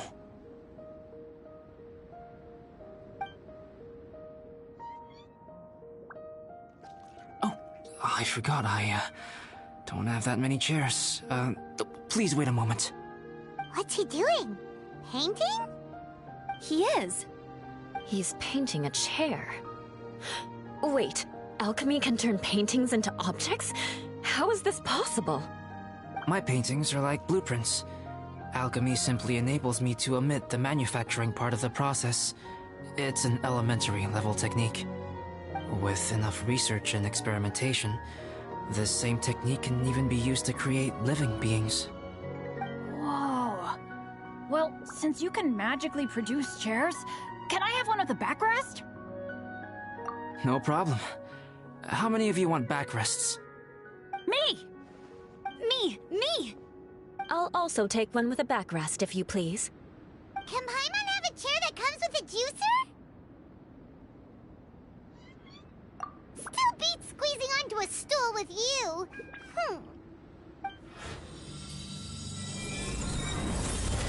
Cool, we have chairs now. This is so comfortable. Makes me want to stay the night here. You're very welcome to stay overnight if you wish. There's still some time before dinner. Get some rest, everyone. I'll tend the stove. Hey now, we can't be letting you do all the work. I can help. Please, put me to work.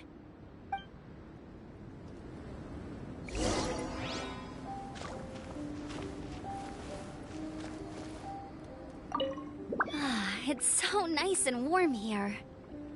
Sure thing. Bet you're tired.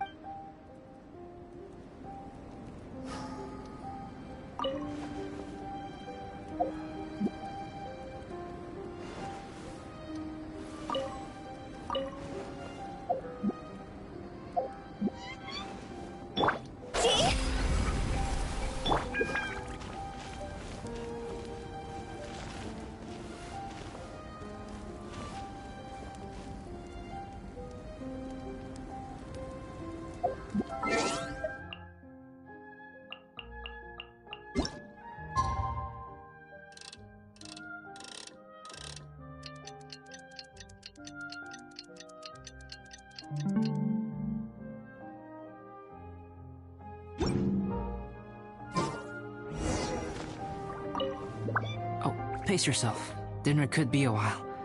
I still have a few things to prepare. It's almost ready now. Traveler, please light the campfire and gather everyone for dinner.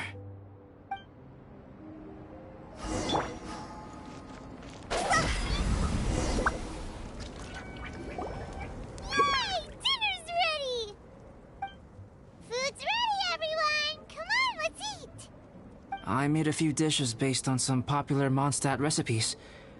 This is no good hunter, but there should be enough to go around. Please, help yourselves. Wow, smells great. Don't mind if I do. Wait, don't steal all the fried vegetables. Leave some for me. Hey!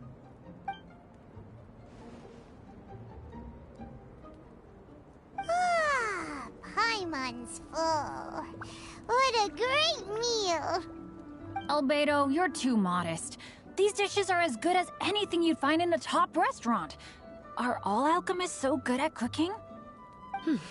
You may be onto something there. Right? Paimon thinks so too. It's his lab manner that gives it away. The kind of guy who holds a potion bottle as steady as a rock isn't the kind of guy who's gonna be slapdash with his salt and pepper. Actually, that makes a lot of sense.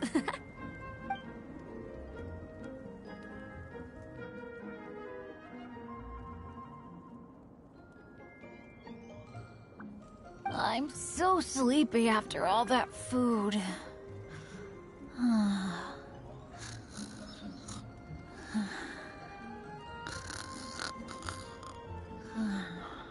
Did Bennett fall asleep sitting up? He must be totally wiped out. The way he's sleeping is so alert. I'm impressed. He seems to be in a deep sleep. Ooh, Paimon wonders if he sleep talks. Oh, no, Dad, no apples for me. I want sticky honey roast and fisherman's toast.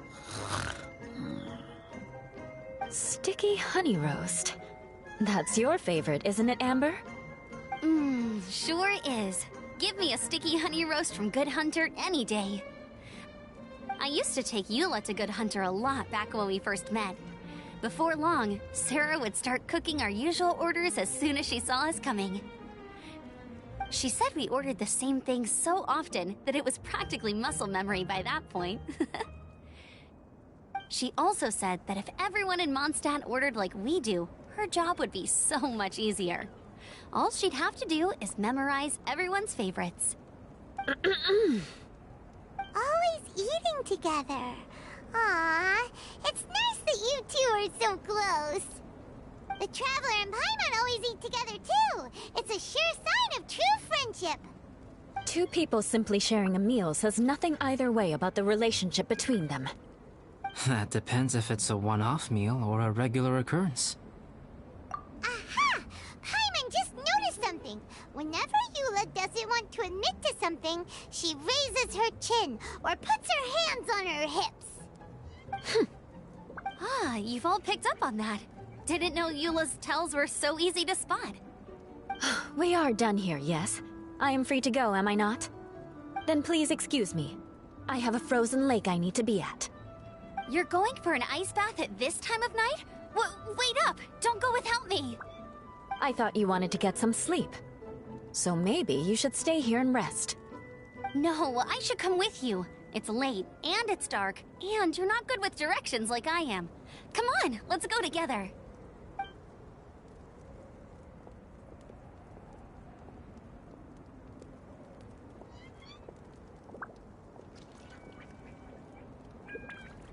An ice bath? Whew. Rather them than Paimon. Oh, hey, Dad. I'm doing all right. I'm a leader of my own adventure team now. Wow. Bennett really is a sleep talker. Okay, looks like we got some downtime now. Alright, you two. Time to paint. Have you decided what to paint? Like you even need to ask. It's obviously going to be Paimon. Sure. But we should move elsewhere. We're likely to disturb Bennett's sleep if we stay here, so let's go outside. Okie dokie. Alright, grab your easel, paper, brushes, and paints. Don't leave anything behind.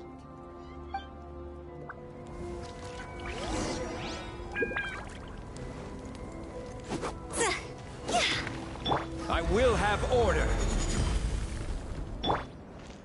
Now you shall perish! Illusion shattered!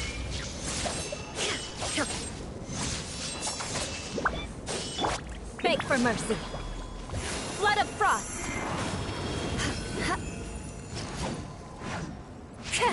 I condemn you!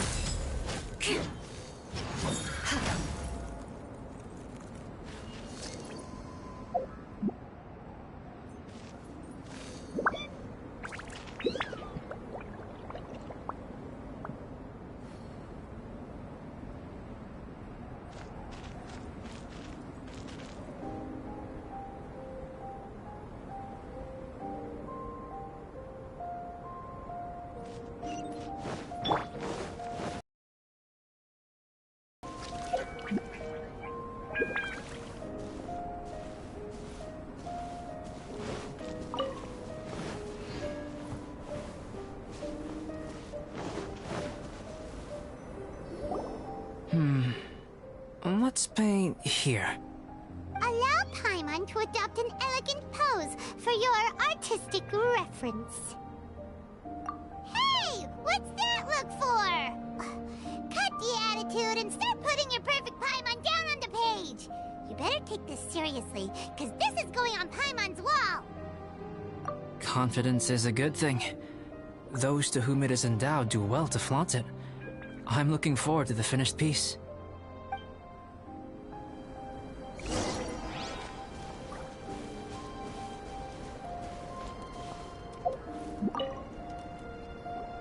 Alright, let's start with the head. written on Paimon's face. Huh? Is that how Paimon really looks to you? Okay, forget it. We can come back to that. Let's move on to the body. Come on, paint what you see when you look at Paimon. Paimon's starting to feel like this is not going to turn out so great. Let me see. Let Paimon see. What is that? Why you... How could... Paimon is lost for words. The brushwork is smooth and the composition seems professional quality. You had no problems there. So what the heck happened with the face, huh? Explain that stupid expression! Explain it! Smooth, professional quality? And those eyes! Those boring, lifeless eyes! Where's the soul? Traveler? Have you previously received any education in the fine arts? What? You pour your heart on the page and this is what comes out? Special, huh? You seriously think special is supposed to look this ugly? Paimon's not convinced. But Paimon is struggling to come up with a comeback. Fascinating. Paimon, if this is not to your liking, I can make a few amendments. Traveler, what do you think?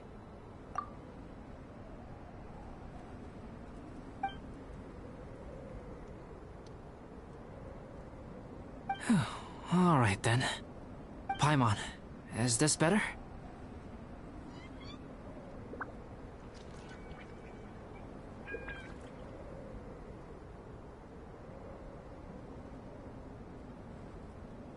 It's a total ground-up overhaul, that's what it is! It's so pretty! Is that really what Paimon looks like? Adding flourish to the finished piece is an essential component of what makes art... art. This is not to say that you differ from the painting on a fundamental level, rather that the real you and the you in the painting present two different styles of beauty. You remain the core reference point for the painting. So, Paimon, you can put your misgivings aside and hang this painting wherever you like. Wow! Thanks, Albedo. Oh, I merely added a flourish here and there. You should be thanking the Traveler. In truth, ground-up overhaul is more or less an accurate description. The more Paimon looks at it, the more she likes it. Great! Paimon has a portrait painting. Paimon's gonna show this off to everyone. It's nothing. I can paint you next time, if you'd like. You can hang it in your home as a souvenir. I rarely entertain so many guests at my camp. It's lively. A little noisy, even. But I don't dislike it. Liveliness is a rare thing here on Dragonspine. Ah, it's a new day! Let's go meet up with everyone.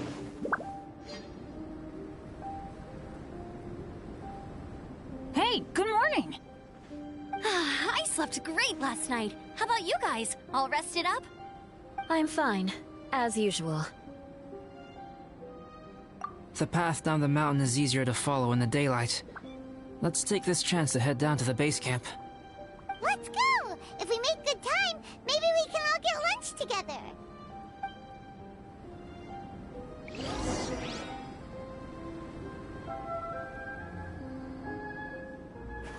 I flipped another insignia just outside the camp.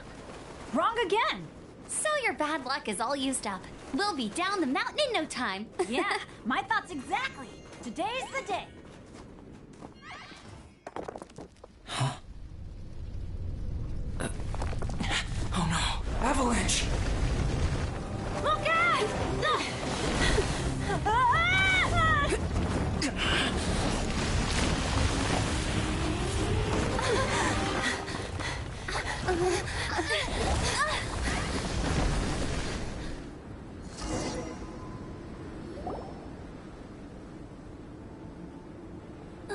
Traveler, Paimon, are you alright? Are you hurt? Paimon's fine. Oh, that's good. My arm got a little scratched up, but it's nothing serious. I'm okay, but I don't see the other two. I'm afraid the avalanche may have pushed them off the cliff. They fell down? They'll be okay though, right? I think they're both robust enough to survive the fall. But if the falling debris knocked them unconscious, and they're lying there in the freezing cold, we have to get down there and rescue them, immediately. Okay, let's move. Hang in there, guys.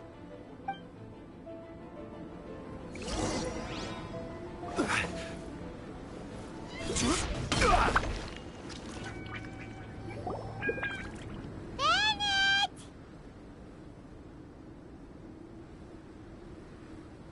Bennett, are you okay? Shout if you can hear me! Bennett! A voice! Over there! Bennett, is that you? Guys, I'm over here. Are you alright? Are you hurt? Let me check. I'm a little dizzy, but I'm not in any pain. I don't think I'm injured. Thank goodness. Scared the life out of me. If you're dizzy, sit and rest for a while. It's fine, really. This kind of thing happens all the time. I'll be fine. Thank you. Wait, where's Albedo? Isn't he with you guys? We thought he fell off the cliff with you! He still hasn't shown up? We found Bennett here, so Albedo can't be far away. Keep searching this area. Got it!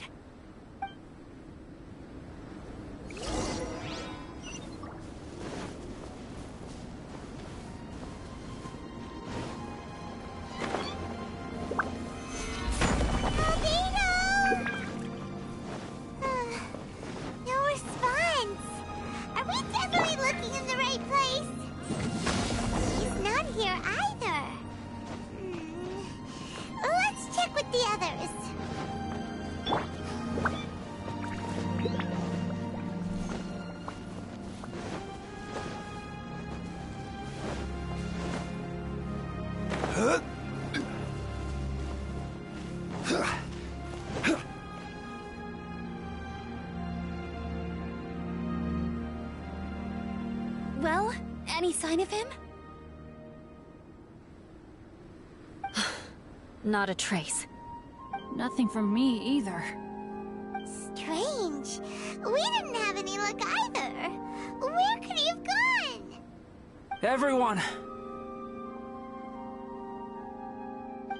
Albedo!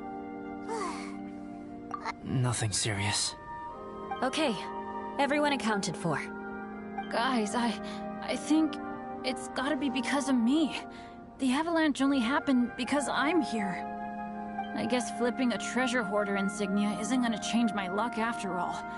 No wonder no one wants to go adventuring with me. I'm so sorry. Don't say that. I'm hardly the lucky type myself, so I'm not about that goes wrong on you. Exactly. Besides, Dragonspine is a dangerous place. Avalanches literally come with the territory. Bad luck has nothing to do with it, okay? Traveler, what's wrong? Your face looks... Oh no, did you get hit on the head? Here. Everyone, the incident is behind us now. We should keep moving.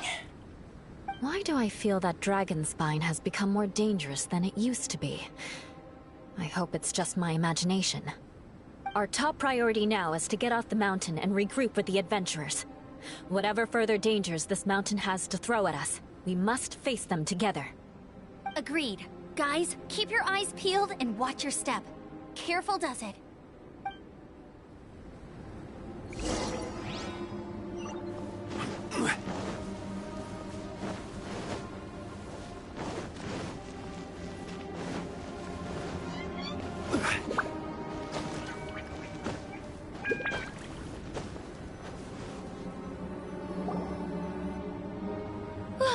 We've been heading in the right direction for a good length of time now.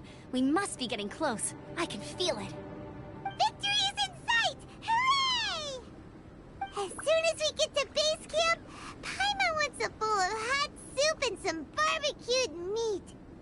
I hope we can all get there safely. No more incidents, please.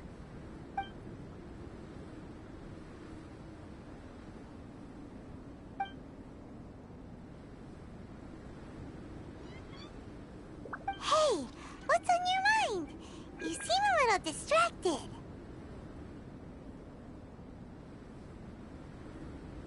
Something's up, isn't it?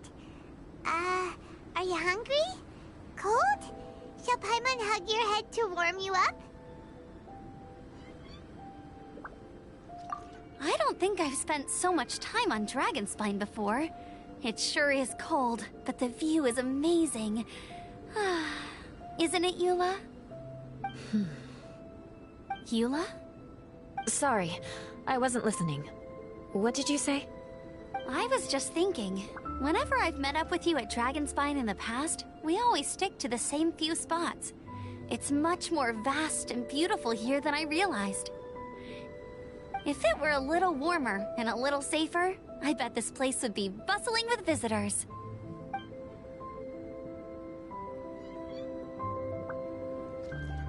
I agree.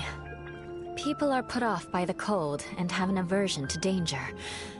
They don't realize that there's much to explore beneath the icy exterior, if you were willing to spend the time and energy. Albedo, is this the way down? Yes. I think there are several routes in this area. Does the path fork off here? It looks like it does. But maybe it doesn't. My head's still a little fuzzy from the impact. I'm kinda dizzy too. I keep thinking things are swaying a little.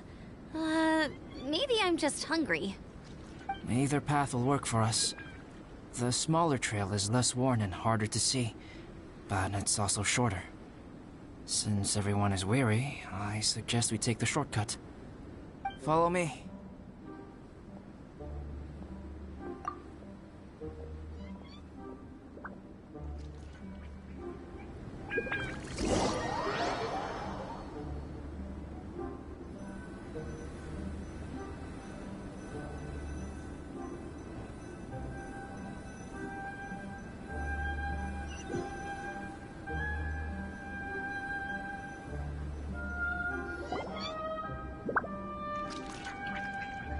Wait.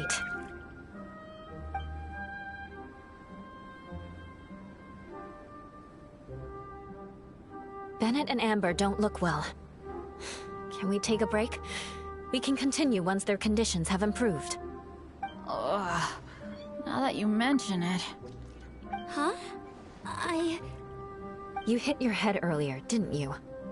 Oh, you noticed. Are you sure it's worth holding everyone up over a little thing like this? No problem at all! Health and safety always come first! Okay. Sorry for this. Thank you. Yeah. Thank you.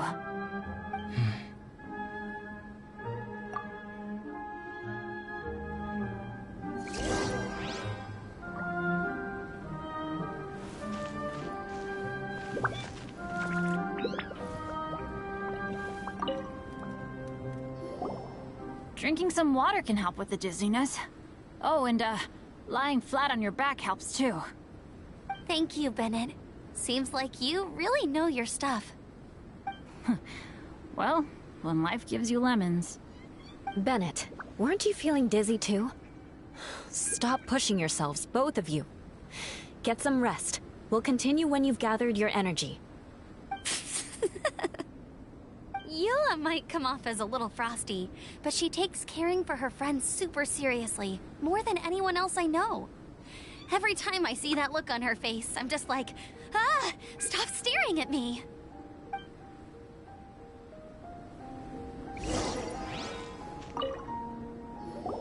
Traveler, I know what that look means. What's on your mind?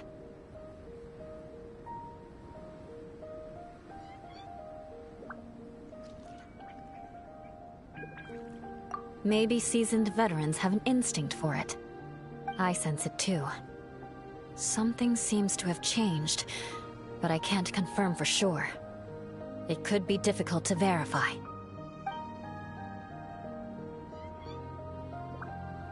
It might be imprudent to speculate out loud, but I believe you know what I am referring to.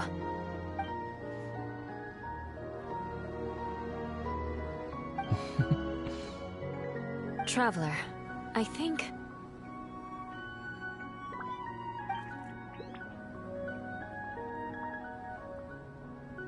you...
It's not over yet.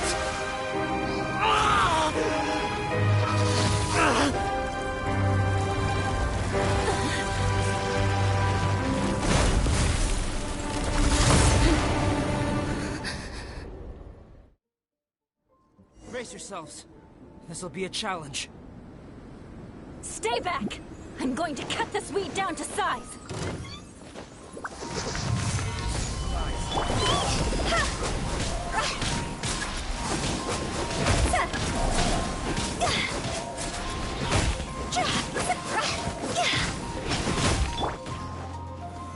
Solidify!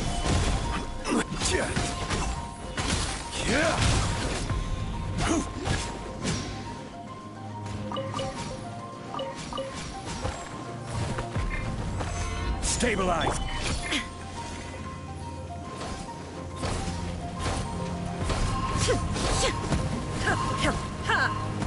Shine down!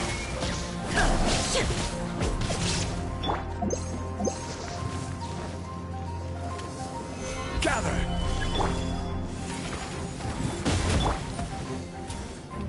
Rack and ruin!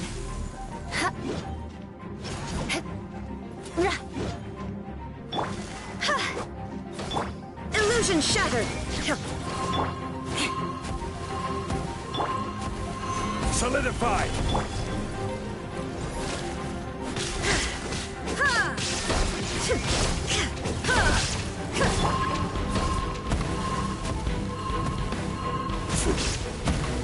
Stabilize!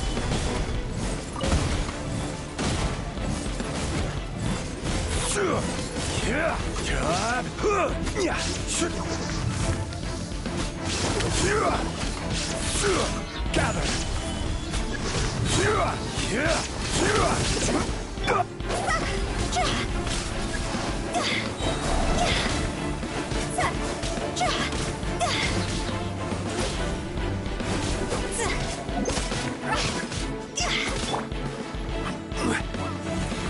Stabilize!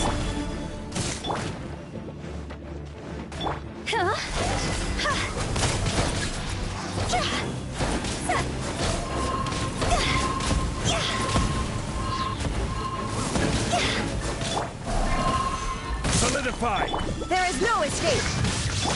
Shut up!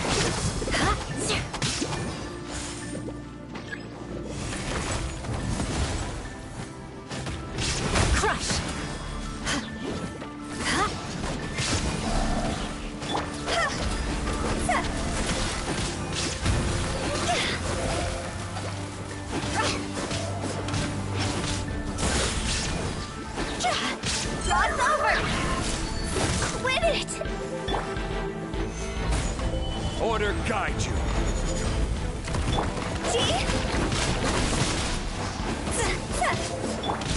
Illusion shattered!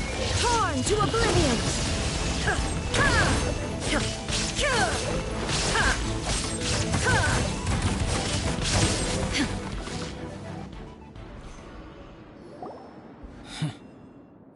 What in the world was that thing? One moment it was human, the next it was a plant! Is everyone alright? We're fine. But can you please tell us what's going on? I don't understand. I take it this monster is whom I had the pleasure of meeting last time. Correct. As you might have guessed, this is a mutated whopper flower. An extremely rare kind. But can whopper flowers turn into humans? Not typically, but conditions on Dragonspine are far from typical. Perhaps the dragon's blood seeped into the land, then was passed to the monsters via the ley lines, accelerating their rate of mutation. How could that happen? This mountain is home to the remains of Durin, the venomous dragon. If there is anywhere in the world one might expect life to do unfathomable things, it would most likely be here. Durin was an artificially created life form. Its existence is nothing short of a miracle, and proof of countless possibilities. In other words, this mountain we stand on is a cradle of life's profoundest mysteries. A vast and terrifying hotbed of possibilities. The avalanche. It must have been the work of this imposter. Agreed. All the other troubles you faced on the way down could also have been its handiwork. My guess is that it was targeting everyone that I've had contact with. Right, I forgot all about that. It's not inconceivable. But what was its purpose? Was it just trying to get rid of us? I have a preliminary hypothesis on this. Whopper flowers are masters of mimicry, and those we encounter in the wild often appear in the vicinity of the plants they impersonate. In other words, the whopper flower likely has an instinct to replicate and replace. As a plant, it will disguise itself as another plant and infiltrate the group, hiding among them for cover. The plant being imitated has no way to detect or fight back against this behavior. But when it disguises itself as a human... It wanted to replace you and infiltrate our group? Yes. Maybe it created the avalanche to get rid of us. I predicted this eventuality, so I availed myself of the avalanche to hide and lure it out. It was watching us the whole time, and when it saw that I had disappeared, its instinct was to take my place. At that point, its disguise was complete, and its next move was to hunt its prey. Yes, that's exactly how whopper flowers operate. So when it approached and attacked Joel, what was that? A trial run? Perhaps. Or maybe it enjoyed posing as a human, and wanted to experience what it felt like to be human. We're fortunate to have discovered it in time. I think the Traveler was the first person other than Albedo to notice something was wrong. Traveler, how could you tell the real me and my imposter apart? I want to know too. I had no idea the other guy was an imposter. They looked exactly the same to me. I see. It goes to show how difficult it is to impersonate a human. This mutant whopper flower tried its best to replicate the original exactly, but still managed to miss some details. Unbelievable. To think that Dragonspine creates such terrifying possibilities.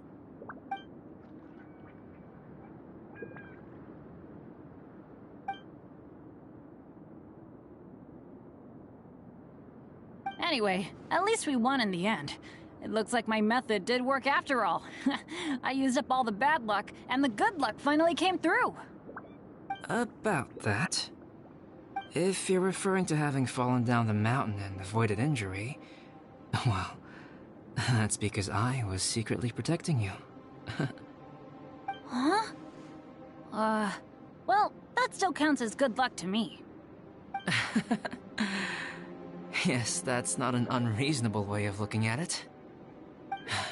Okay. We've been delayed long enough. Time to move on.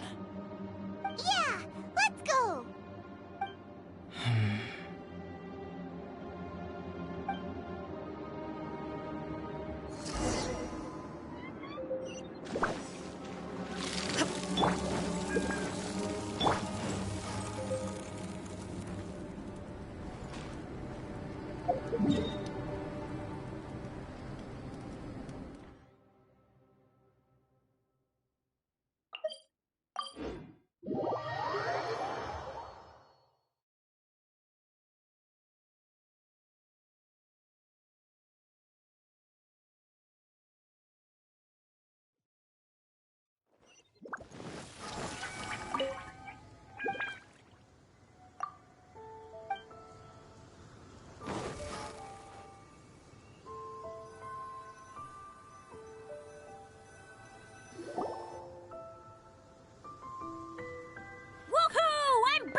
doesn't seem to be here. He must have headed up the mountain. Let's wait for him here. Amber, are you feeling better? Yep, all good now. Nothing to worry about. I don't know what I'd do without you guys. If not for you, I'd probably still be locked up in that cage. I really want to thank you all properly, but I can't think how at the moment. Huh? You must be pretty used to being on the receiving end of people's kindness by now, though, surely. You probably need it often enough, given your situation. Come on, don't put it like that.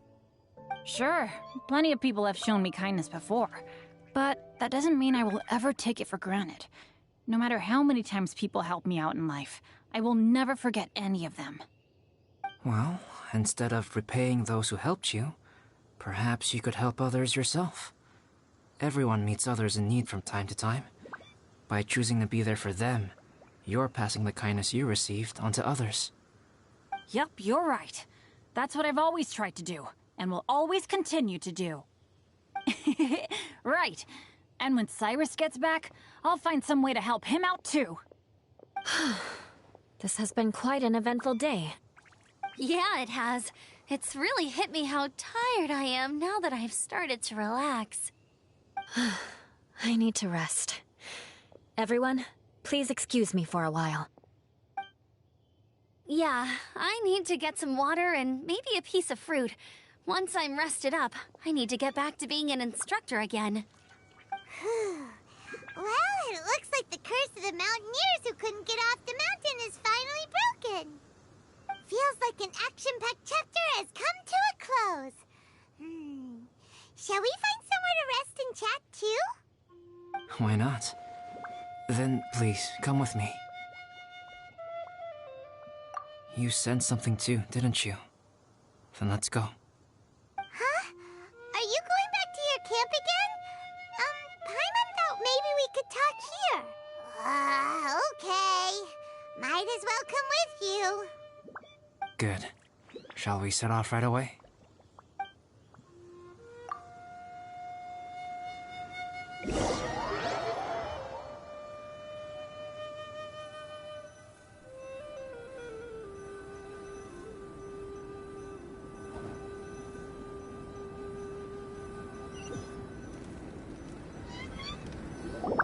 Sorry for bringing you back here once again. Some topics are best discussed in private. Is this about the imposter? That's right. I have to say, Traveler, I'm very surprised you noticed the difference between me and the imposter. Yes, this mark. Perhaps it's where it all began. Ooh, sounds like the beginning of a big story. Keep going. Well, I can't deny that what I'm about to say does sound like something from a children's storybook. So, what do you think this diamond-shaped mark means? A tattoo? A crest? Something else? No. Consider it a birthmark. Have you ever seen an intricate glass ornament and wondered how it was made? Well, one method for crafting with glass is a technique known as glass blowing. Glass blowing is not a widely known art in Teyvat. For this reason, glassware made in this way is usually very expensive. As the name implies, glass blowing involves blowing air into a hole, much like blowing up a balloon. This type of glassware is known for having a pontil mark at the point where the blowpipe was inserted, where the hole was sealed at the very end. This mark is a sign that the item was crafted by a human hand. Sounds kind of amazing. It is a wondrous and beautiful art form. Alice says that these marks are seen as proof of the maker's fine handiwork, the only flaw in an otherwise perfect work of art. My mark is something similar to this. The difference between synthetic and natural life lies in the directional flow of the life force. The energy of a natural life form flows out from within. That's why flower buds bloom and curled leaves unfold. It is the very reason we watch and wonder at blossoming flowers.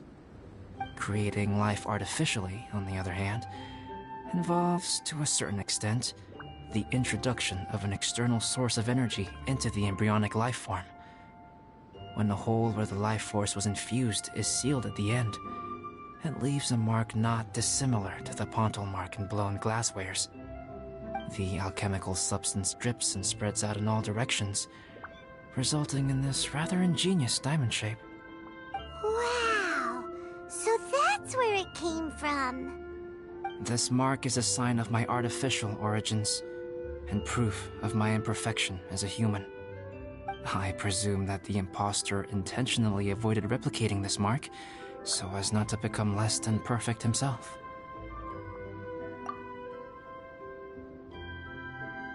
You are fundamentally different from other people. I have few qualms about sharing my secrets with you. Just as Paimon said, it all sounds like a story. Even if you were to tell anyone else, they would regard it as nothing more than a tall tale. The transcendent and miraculous are not the only things to which human beings aspire. They pursue the everyday, the ordinary, to a far greater extent than I would have ever imagined. People like to believe that those who are thoroughly different from themselves could only ever exist in stories. It makes things much easier. Or, in other words, all of the unfathomable things we've seen recently would make good material for a novel. I have friends who write novels. If they wrote this story, it'd probably be even more complex. Making up stories is easy. Even Paimon can do that. Oh. I didn't know you had that kind of talent. Paimon's the best guide in Tibet. Making up stories is a piece of cake. In that case, how about we have a storytelling contest? We can base our stories on the events of the last few days. Sounds great! But we still have to help out the Adventurers Guild. I understand. Creativity is something that cannot be rushed. Take your time, and come back when you have found some inspiration. We'll see whose story is more compelling. Deal! Okay, we'll regroup with the Adventurers Guild for now. Sure.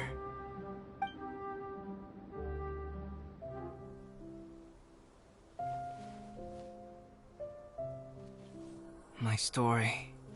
Yes, I should have known. Master's failed specimen in the dragon's belly. This is where the story truly begins.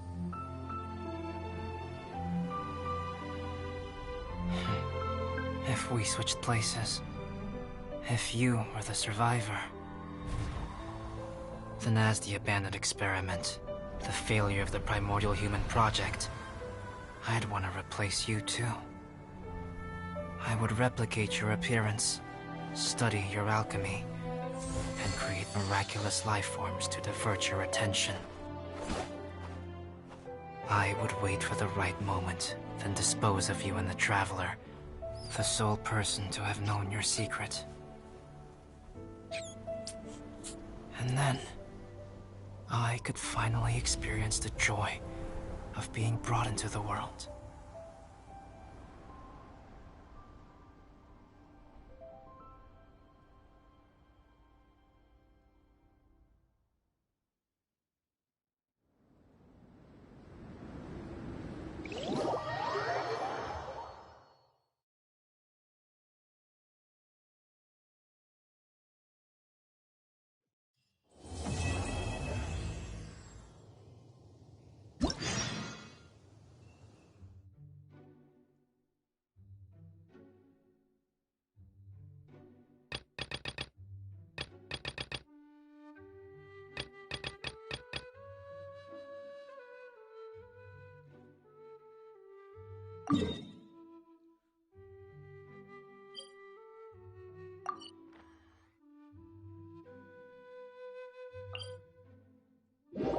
Guess what? Paimon's story is finished. Let's go see Albedo again.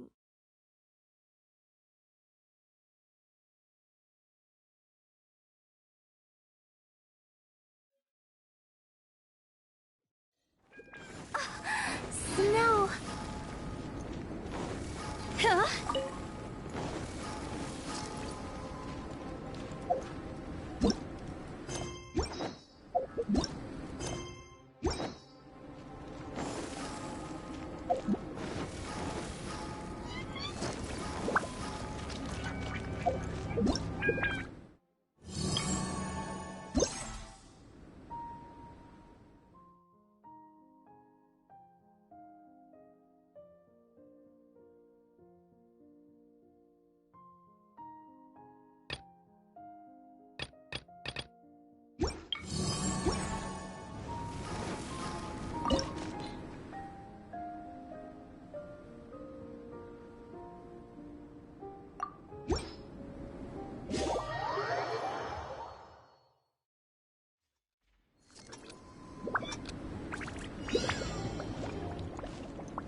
shudder!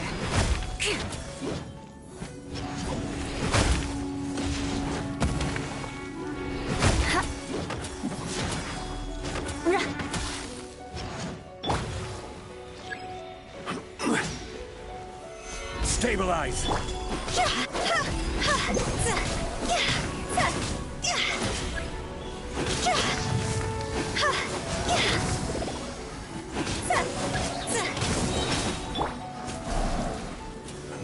Solidify!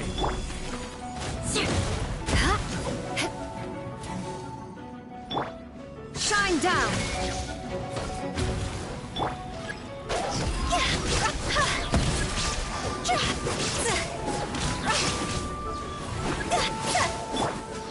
There is no escape!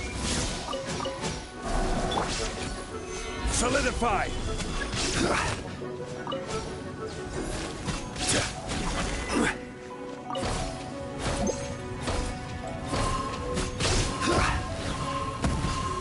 Gather! I condemn you! Illusion shattered!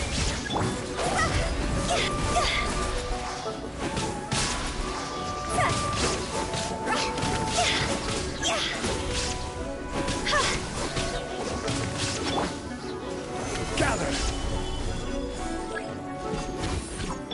There is no escape!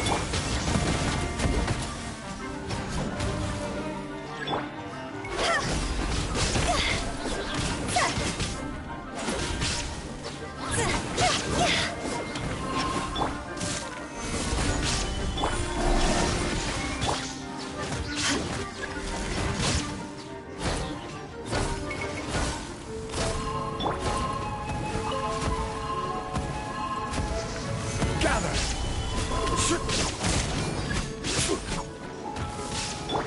Illusion shattered! Gather!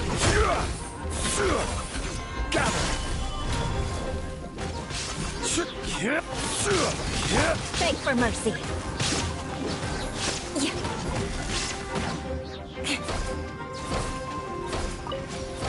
More speed.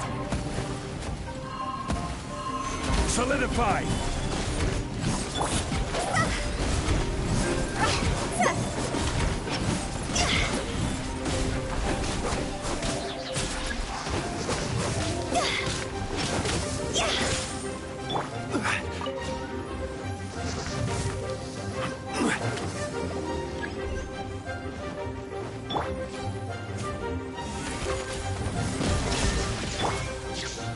Solidify!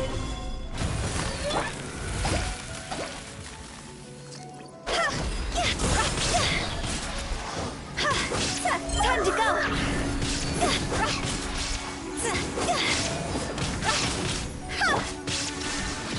Inazuma shines eternal!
traveler, Paimon.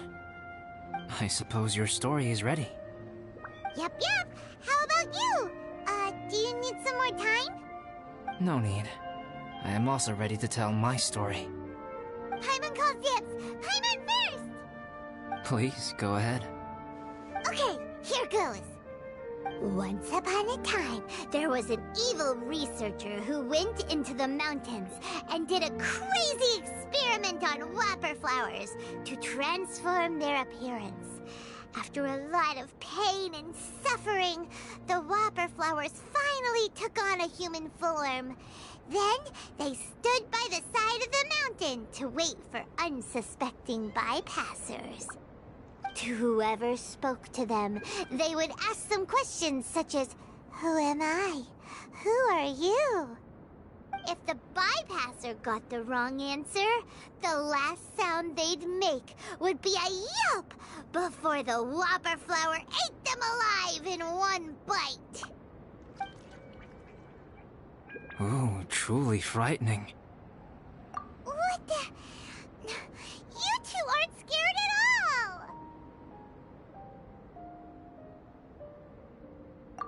Don't go nitpicking, okay? If you didn't like the story, go write your own!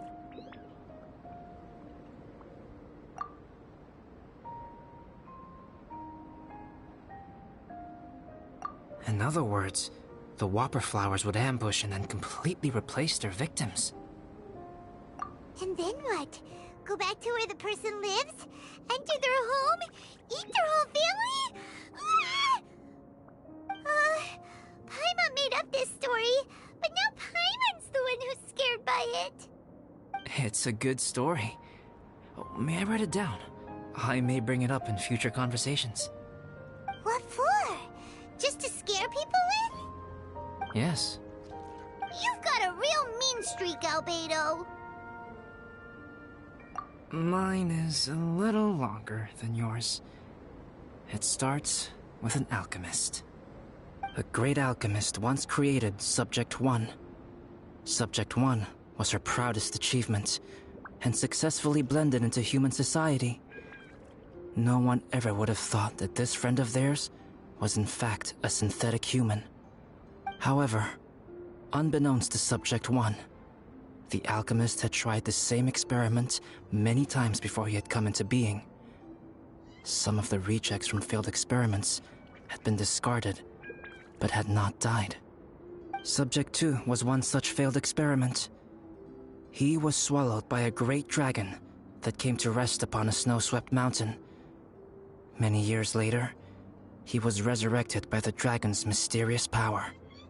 He saw all kinds of people on the mountain, including Subject 1, who had somehow miraculously blended in among them.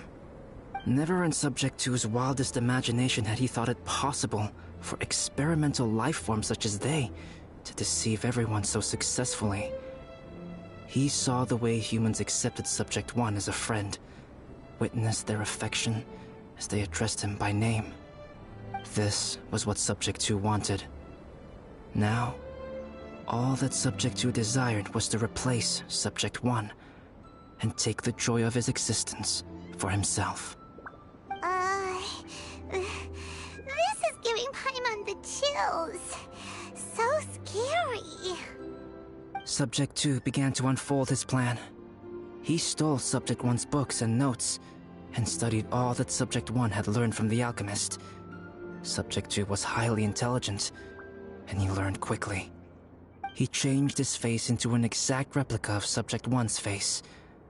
Then, he found a plant with mimicry capabilities, and transformed it using dragon blood and alchemy. And so, not only did Subject 2 transform his own appearance to perfectly match that of Subject 1, he also created a third entity, Subject 3. What?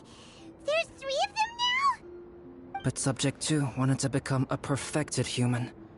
So, he erased a mark on both his and Subject 3's necks. For these marks were symbols of imperfection.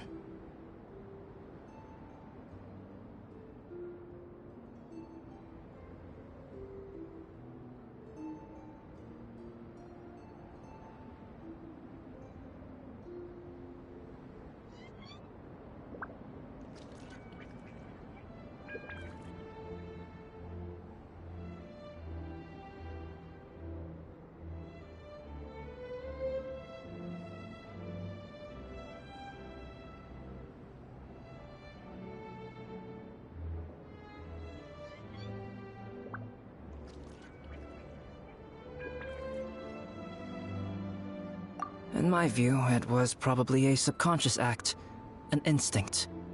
He so desperately craved to become a perfect human being that he forgot something.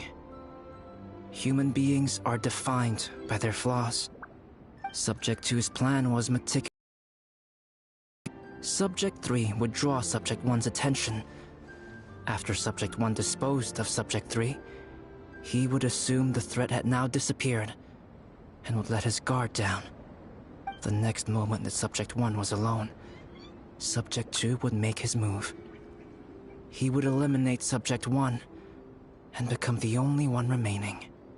He would secretly replace the Subject 1 of everyone's memories and inherit his identity, residence, clothing, sword, name, and friends.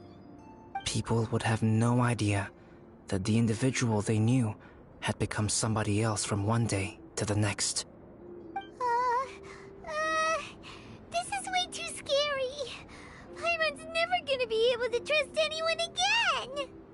But just before Subject 2 could carry out his plan, a unique stranger entered the mix. Subject 2 tried to make contact with this person, but found that they could somehow sense he was different from Subject 1. What's wrong? Are you scared? What happened then? What happened to the stranger? He became a new stage in Subject 2's plan. One more person that Subject 2 had to dispose of. It's as if there were 3 identical roses in a garden. Only one of the 3 was a fine specimen, while the other 2 were defective specimens that bore poisonous thorns. In all the world, only the gardener who tended to them could tell which was the good specimen. People do not like poisonous plants. Only a perfect rose can fetch a high price. If the inferior specimens wanted to conceal the fact of their worthlessness, they would have to take the gardener out of the picture, using their poisonous thorns. This is exactly what Subject 2 was thinking. So, he hid in the shadows and waited patiently. Maybe soon, he would get his chance to become truly human.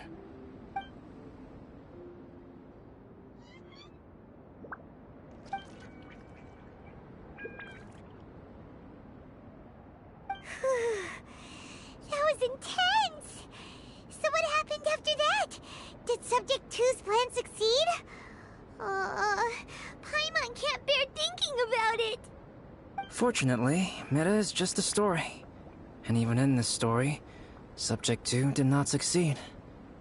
But you can never let your guard down on Dragonspine. Monsters mutated with Duran's power and blood are also creatures of Rhine-Daughter, just like me. You must beware of all such creatures.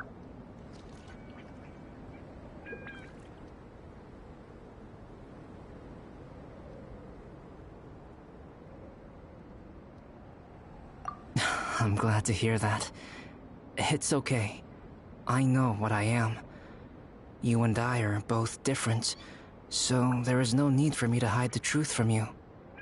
The only thing is that sometimes, when I think about how mighty the power of alchemy is, I feel so small. As beings who set foot in this world, how arrogant are we in desiring to control our destiny, and in desiring to create? Is creation an arrogant act, Traveler? If not, why do we call the ones that created us and control us gods? If it is, then what qualifies us to call ourselves creators? How far must we take our reverence and respect, and what purpose does it serve? Nothing special, but whenever I think about it, I feel a twinge of grief. Poor Albedo. Hello? Traveler, are you here? Hey, is that Amber? Thought we might find you here. We're here to deliver a message from Cyrus. There's gonna be a big event down at the base camp, and they want you there too, Traveler. Winter camp is nearing its end. Apparently, even provisional instructors are required to attend. Looks like we need to go, Albedo. Bye for now. Then I won't keep you. I have some things to attend to here, so forgive me for not seeing you down. Don't worry about it. There have been no issues getting up and down the mountain recently. Is everyone ready? Let's not keep them waiting.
Huh?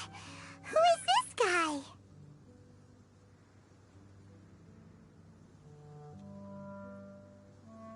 Allow me to introduce Yozerv. He's Joel's father. Dad, this is that traveler I was telling you about. The traveler's helped me out loads in the past, and this time we even built a snowman together. Joel has told me everything about you. I can't thank you enough. Wow! This is amazing! Wait a second. Why is Cyrus discreetly wiping tears away? And what is Pallid doing here? Pallid is the hero of the hour this time. Go on, Pallid. Tell us what happened in your own words. Okay. The weather was fine on that fateful day, and I had a feeling that Lady Luck was smiling down on me. So I trusted my gut and set off to explore somewhere new, somewhere dangerous. Because where there is great danger, there is also great treasure. Why does this sound so hard to believe? But I had only been away from the group for a short while when I fell down a slope and just started rolling. Uh-oh. Did my bad luck rub off on him when we ran into each other on the mountain? The place I fell to was somewhere I didn't recognize, and I'd sustained a few injuries. I remember thinking to myself, this is the worst luck I've ever had in my whole life. Then I met Yozerv. He'd heard the sound of me falling and came out to see what was going on. Huh?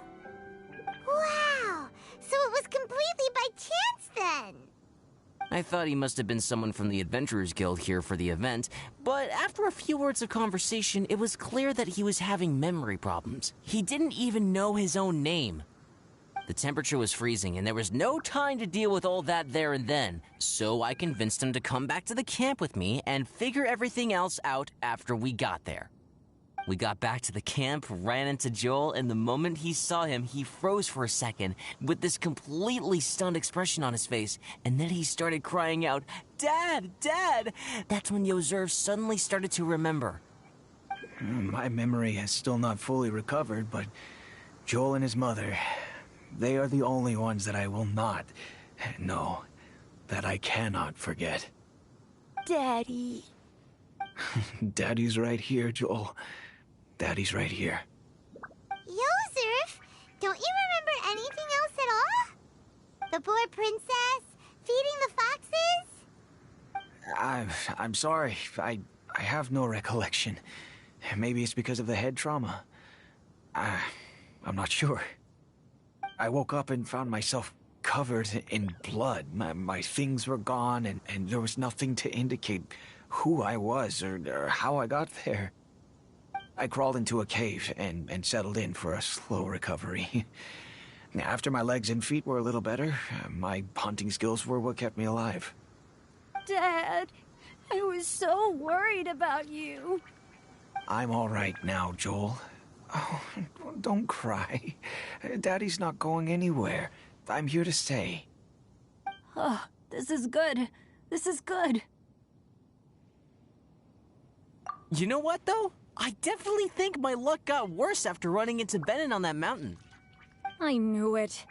I just... No. I just meant if it weren't for you, there's no way I ever would have run into Yozerv on a mountain this huge. Besides, we got back safely, didn't we? So don't blame yourself. Maybe sometimes miracles can only happen when you get just unlucky enough. Ballad. When did you become such a smooth talker, huh? Huh? Am I? I was just telling the truth. Oh, yeah. I want to say thank you to the Traveler, Uncle Cyrus, Auntie Eula, and Auntie Amber. Thanks, everyone. You all helped look after me, and I will always remember it. But I guess I can't take the snowman with me, or it'll melt once it leaves Dragonspine. It's such a shame. Oh, I can help with that. One moment. Huh? Eula? Here, take this. It's powdered rime. Just add it to your snowman, and it will never melt. Wow! Really? Oh, this is awesome! You're the best, Auntie Eula! Dad, I have an unmeltable snowman now! How cool is that? How can I ever repay you all? Thank you all. Thank you from the bottom of my heart. Dad, I want to go move the snowman. Can we do it now, please? Okay. I'll be leaving with Joel now. I'm sure I'll see you all another day. Very well, very well. It's time for Pallid and I to have another discussion concerning his breaches of adventurer discipline. Huh? But Cyrus, I think I kind of made up for my mistakes this time, you know?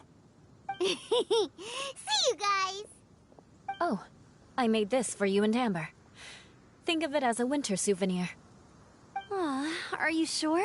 This must be really important to you. Come on now, just take it. No need to make such a fuss. Wow! Now our snowman won't melt either!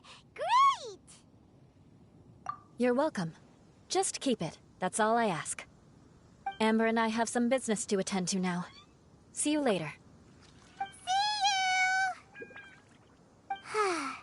Everyone's gone. Seems like they've all got their own stuff to do now. Oh! You know what?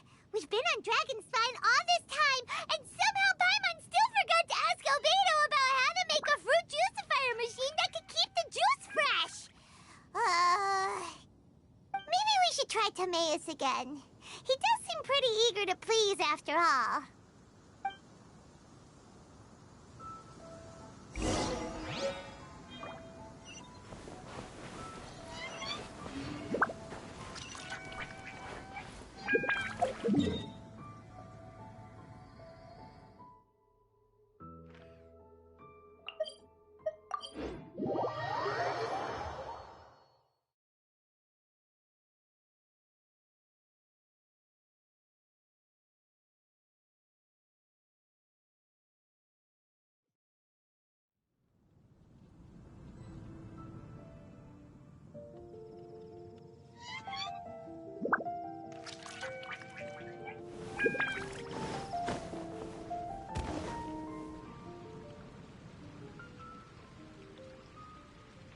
Welcome. How can I help you?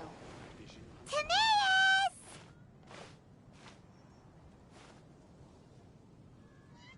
Traveler and Paimon, what can I do for you?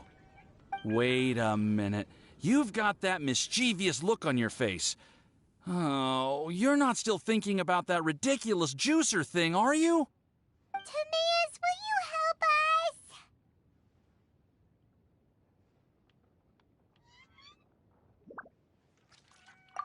us? Well, if the Traveler isn't really interested, then, yeah, maybe I'll give this one a pass. It's just the weirdest request ever. No, but Paimon's Sunsettias are gonna go to waste without it! And the time it would take me to research something like that, I could probably pick those Sunsettias again 10 times over. New research project, Timaeus? We meet again. Oh, Albedo, thank goodness. So the situation is, Paimon wants a machine that can turn fruit into juice and keep the juice fresh. I mean, surely it's... Majorly important, that's what it is. If you can manage to invent this, we'll never have to worry about fruit going bad ever again! That's impossible.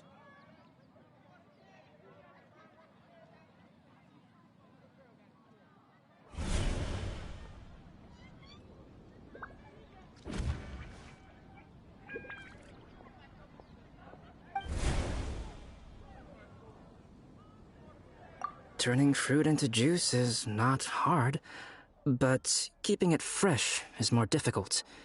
But if you simply want to keep the fruit from rotting, there are many ways to achieve this. Right, Traveler?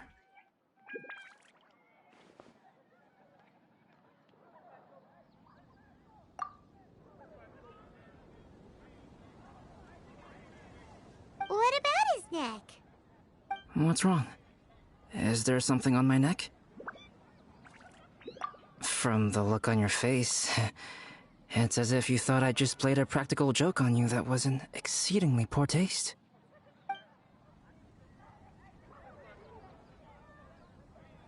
Albedo, you were saying, how do you stop fruit from going bad? Well, one way would be to bury your fruit on Dragonspine, where the snow never melts all year round. But then Paimon won't be able to eat them! You could always live on Dragonspine. No, too cold for Paimon. Or you can give the fruit to me, and I would take it to Dragonspine for you. But since you don't like the cold, you'd have to send someone else to pick them up when you want them. This is where you come in, Traveler. Suddenly sounds a lot more feasible with other people doing all the work. Okay then, shall we go with that idea? Fruit buried on Dragonspine will stay fresh for much longer. However, it is also possible that the fruit will sprout and grow into fruit trees. Who knows? Maybe the next time you visit, it will have grown into an orchard.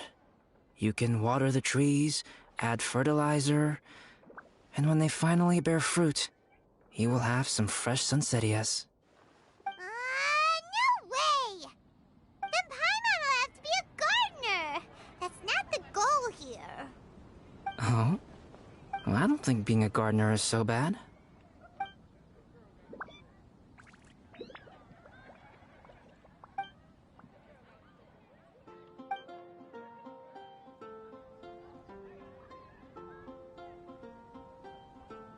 Albedo! Stop trying to get your hands on Paimon's super sweet Senserias! It bothers you, does it? Of course it bothers Paimon! They are the rarest, super duper sweetest Senserias ever! And they're not for you! They're just Senserias. I think you're only so attached to them because you don't have much fruit of this quality in your possession. When someone's pockets are full and their spirit is fulfilled, they don't easily fall prey to this kind of yearning. Huh? Really?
We should look for a place to take shelter. I'll be fine, but we don't want you catching a cold.